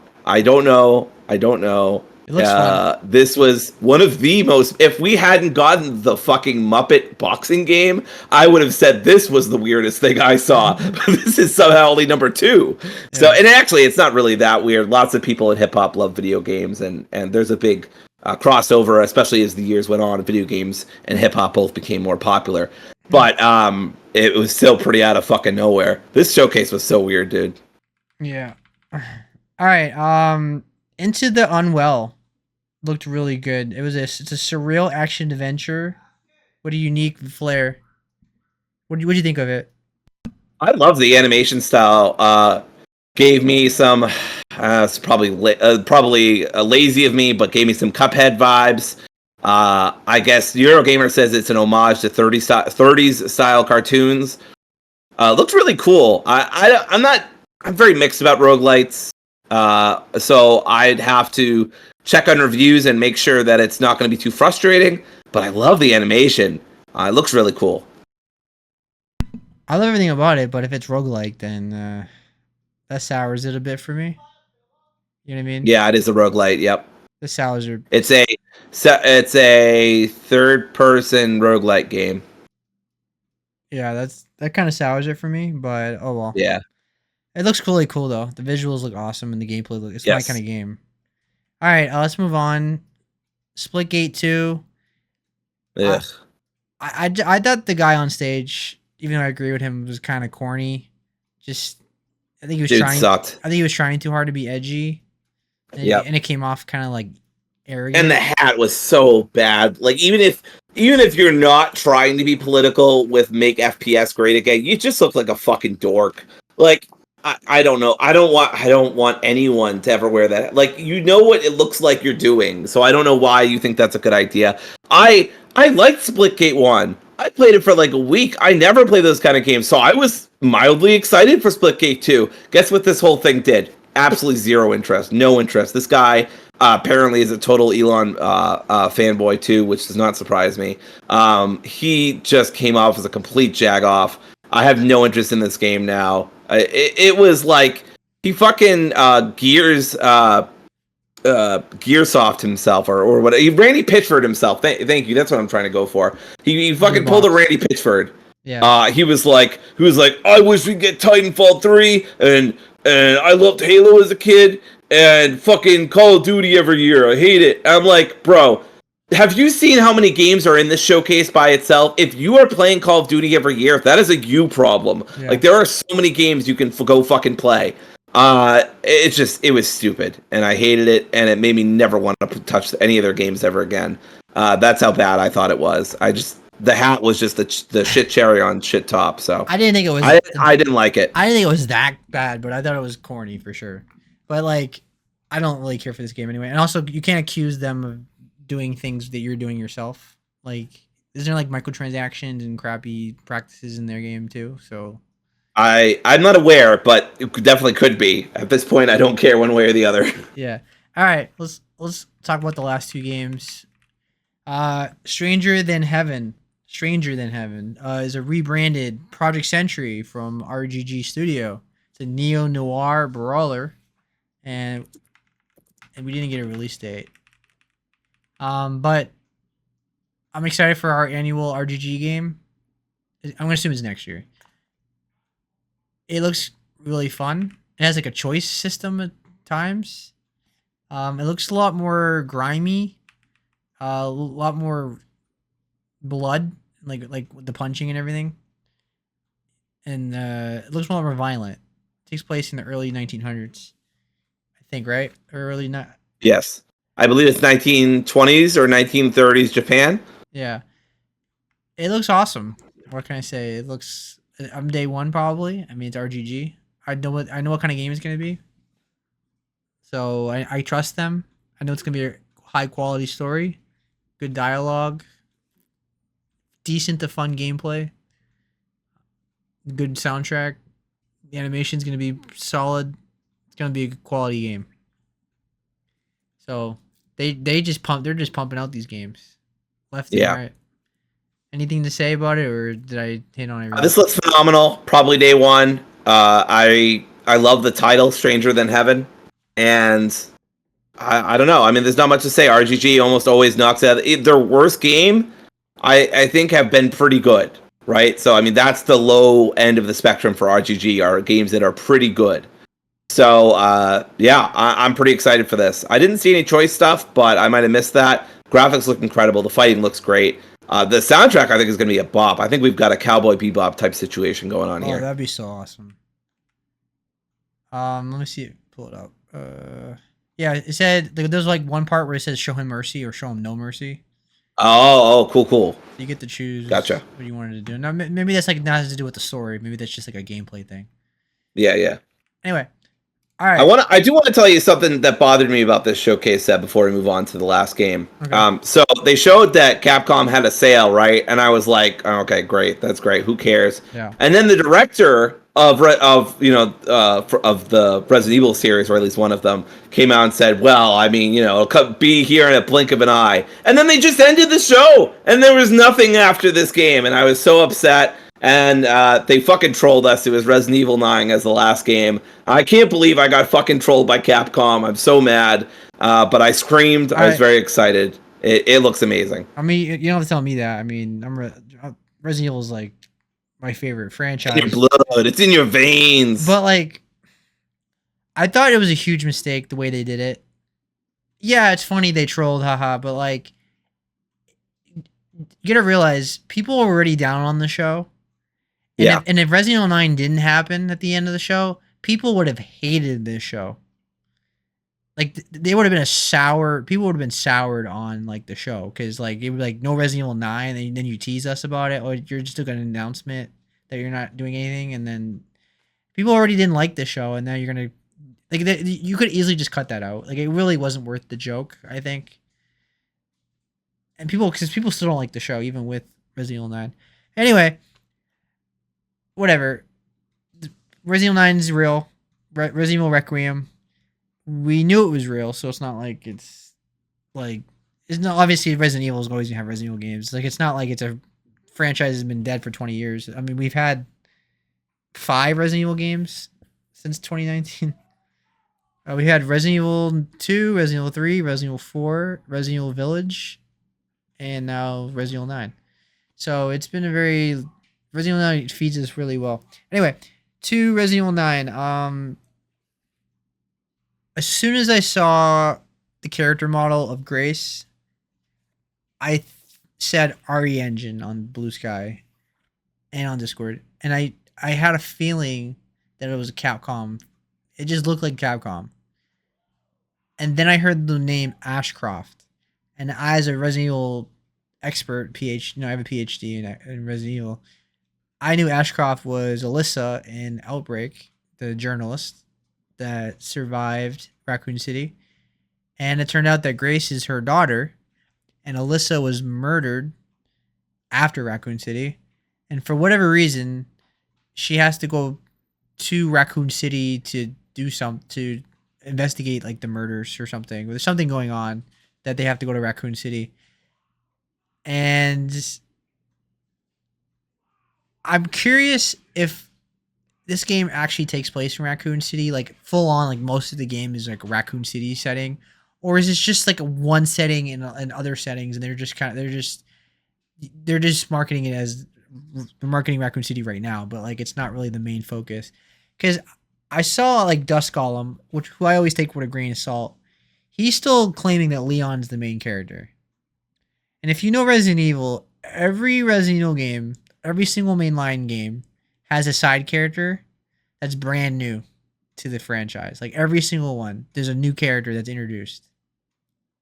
And so it's quite possible that Grace is not the main character. She's a side character. They're just introducing her first as like in the marketing. And like maybe she's going out and investigate something. And then maybe they show her getting captured, right? Like she's kidnapped. And maybe Leon's the one that breaks her out. So we'll see. From what I've seen so far, I really like Grace as a character. She has a very quirky personality that's very likable. I'm excited that Resident Evil is getting new, fresh faces that could be main characters. I like that. I'm excited to see what they can do with Rose as well. I'm excited to see what they can do with Grace. And I'm very excited for this. I got a feeling they're going to go back to third-person gameplay. I don't think they're going to do first-person again because Ethan's story is over. But we'll see. But I think because the Resident Evil 4 remake was such a success, it's gonna play like that, I would guess. Now I'm curious if 48-year-old Leon can still roundhouse kick and run up walls. That's gonna be fun if Leon's even the character in the game. But I'm really excited for this. Like, I mean, this was an amazing announcement. The trailer was really awesome. I'm really excited that they're going back to Raccoon City. And I'm curious. I've also noticed that they've basically retconned the canon of Resident Evil. They've basically made the remakes the canon over the originals. And what I mean by that is in the trailer they showed Raccoon Police Department and they showed like the statue and everything, and it was clearly the Resident Evil 2 layout or the remake layout than the originals. And they also like Jill in like the movie, which is canon as well, is they use the Resident Evil 3 remake model instead of the original. So it feels like Capcom is basically connecting 7, 8, and 9 to the remakes, which makes sense. Using the same assets, it looks better. You can like you can connect things better than any way you can. So I understand that. So it's not a big deal to me. It's the same. They have the same story essentially. It's not like you have to change a lot. And people are excited that Outbreak is officially confirmed to be canon, and that's awesome. I mean, isn't it crazy that they made the main character of Resident Evil 9, a mainline game, a daughter of a Outbreak character, which Outbreak is a very underrated, not played by a lot of people series that people dying to get play again. And they made Alyssa like a main character, like who, because she's not even like one of the most played Outbreak characters. A lot of people don't play as her, so it was an interesting choice, and I really appreciate that they did that. But I've been talking enough. Dory, what did you think? What are your thoughts on this? All right, so I'm like so excited, and Seb's over here being all fucking mechanical and shit. So I'm gonna be the total opposite. But I do love and appreciate a lot of what he said. I'm so excited about this. I loved 7. I loved 8. I loved 8 more than 7. And the RE4 remake is one of the best games ever.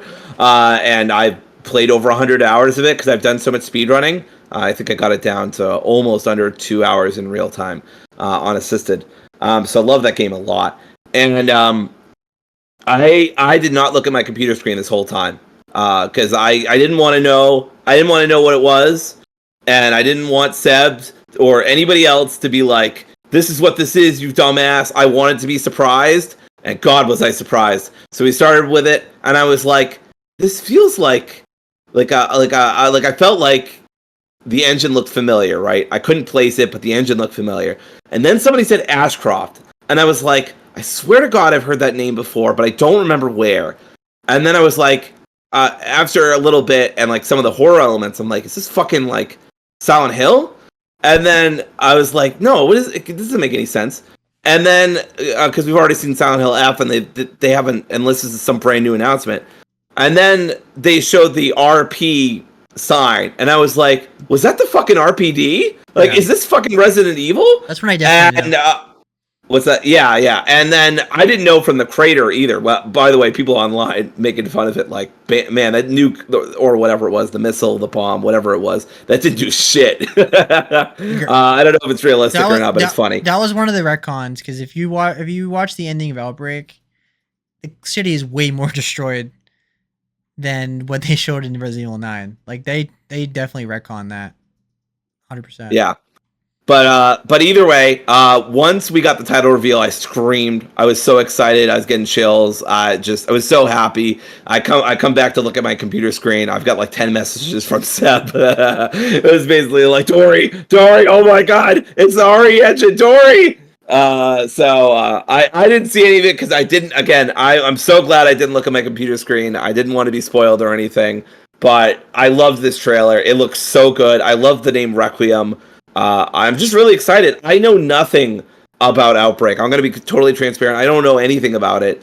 And so that's why Ashcroft like vaguely meant something to me, because I felt like I'd heard it before, but like I couldn't place it. But yeah, this trailer was amazing. I get that the trolling was a bit of a mixed bag for some people, but in retrospect, I think it's fucking hilarious. And I mean, if people want to say that it was shit because of that, I don't really care personally. Yeah. But it didn't save the showcase anyway. The showcase was still like what, a C or something like that. Maybe even worse. So a strong D plus, C minus. Big me and math energy. But anyway, but I still really appreciated this. The monster reveal or whatever that was at the end with the RE9 Requiem. I was like, what the fuck is Requiem? And then I went, oh my God, because they started singling out the RE. Oh, this is just incredible. This was so well done. Three games in a row they've done a pun with the title using a number. Yes, because the Q is a 9. Yeah, I could speculate what's going on. I mean, I'm wondering if like the city is radioactive and we're getting like kind of like a Fallout situation where the monsters mutated, or a lot of Raccoon City was like intact, like the buildings were intact. I have a lot of questions and I need answers, but we're not gonna get answers for a couple months. So I'm excited for it. So we can close the show. I'm excited for Resident Evil 9, of course. Comes out. I love that we actually got a release date, which is February 27th next year. Resident Evil tends to come out earlier in the year, in the first quarter, and they're continuing that. And yeah, I'm excited. I was blown away. So overall, to wrap up our thoughts, Dory kind of hit on this already. I thought the Summer Game Fest was very mediocre. I thought it was like a 5 out of 10, maybe. I really didn't care for most of the show. I was bored through half of it. It just lost me. There were some really cool announcements and some hidden gems and things like that, but for the most part, it was just too. He just has a bad sense of pacing, and it happens like almost every show. That's the only thing I don't like. I really like Jeff and I respect him and everything, but like when one person has a monopoly on everything, like a monopoly on all the showcases and all the, like, game awards and everything, it's like the same problem over and over again. You know what I mean? Yeah, he just never learns. The show didn't need to be 2 hours. I think it would have been much better if it was like a little over an hour, maybe. Yeah. You could have cut a bunch of these games, and I wouldn't have cared. I don't know. It's frustrating because the Game of the Year awards last year felt solid, right? That was decent or solid. I don't remember exactly what we thought about it. It was solid, yeah. Yeah, it was solid. So it was like one of the best ones that Jeff had ever done. But he just never learns. He always does these way too long, and I just wish, like, this should have been like, I don't know, an hour and a half or something, and ended there. I don't think he cares. I think these shows are corporate sponsored shows, and they pay him money to have their games and their ads and on the show, and that's all he's getting paid basically. So he's never going to adjust like what people want, because he gets money all these online games that no one's ever going to play. He gets paid to advertise them. So that's basically what the show. I know he probably doesn't care. It just bothers me, but yeah. But the good thing about these shows is that I'm always talking to people online or Discord or whatever, live reacting, and so it flies by because of that. If I was just sitting there, like, I don't know, I would have to I would probably be playing a game while it's on. It just doesn't have that kind of appeal. It's just too long. Anyway, mediocre show, but some cool games, and my wish list is not going to be like 200 games. There's so many games coming out. All right, and that concludes our show for tonight. Definitely a long one. It's going to be among the longest. Not that it's like 4 hours or anything. But next week or next episode, because we're going to record tomorrow or sometime next week, whatever works for us. But the point is, we're going to talk about the Xbox show and the future game show. But mostly the Xbox show is going to take up most of the time. The Xbox show is going to be huge. There's a lot of games. If going by the last 3 years, the Xbox show has been the best, like, banger. Like, it's been a phenomenal show. Yeah, and the last showcase they did was great too. Oh, that was amazing. So yeah, I'm excited for it. So we're gonna have a loaded show just from one topic alone. Then the third episode after, then we'll go back to normal and I'll talk about the Switch to Mario Kart and all the other indies that we couldn't talk about without being a 6-hour episode. So there's a lot of games to talk about still, but we'll get back to normal starting next week, and then we'll go from there. All right, thanks for joining me, Dory. You have a good night. Bye, everybody. Remember, keep your head above the water, or the indies will drown you. Bye. Or Jeff Keighley. I don't know which.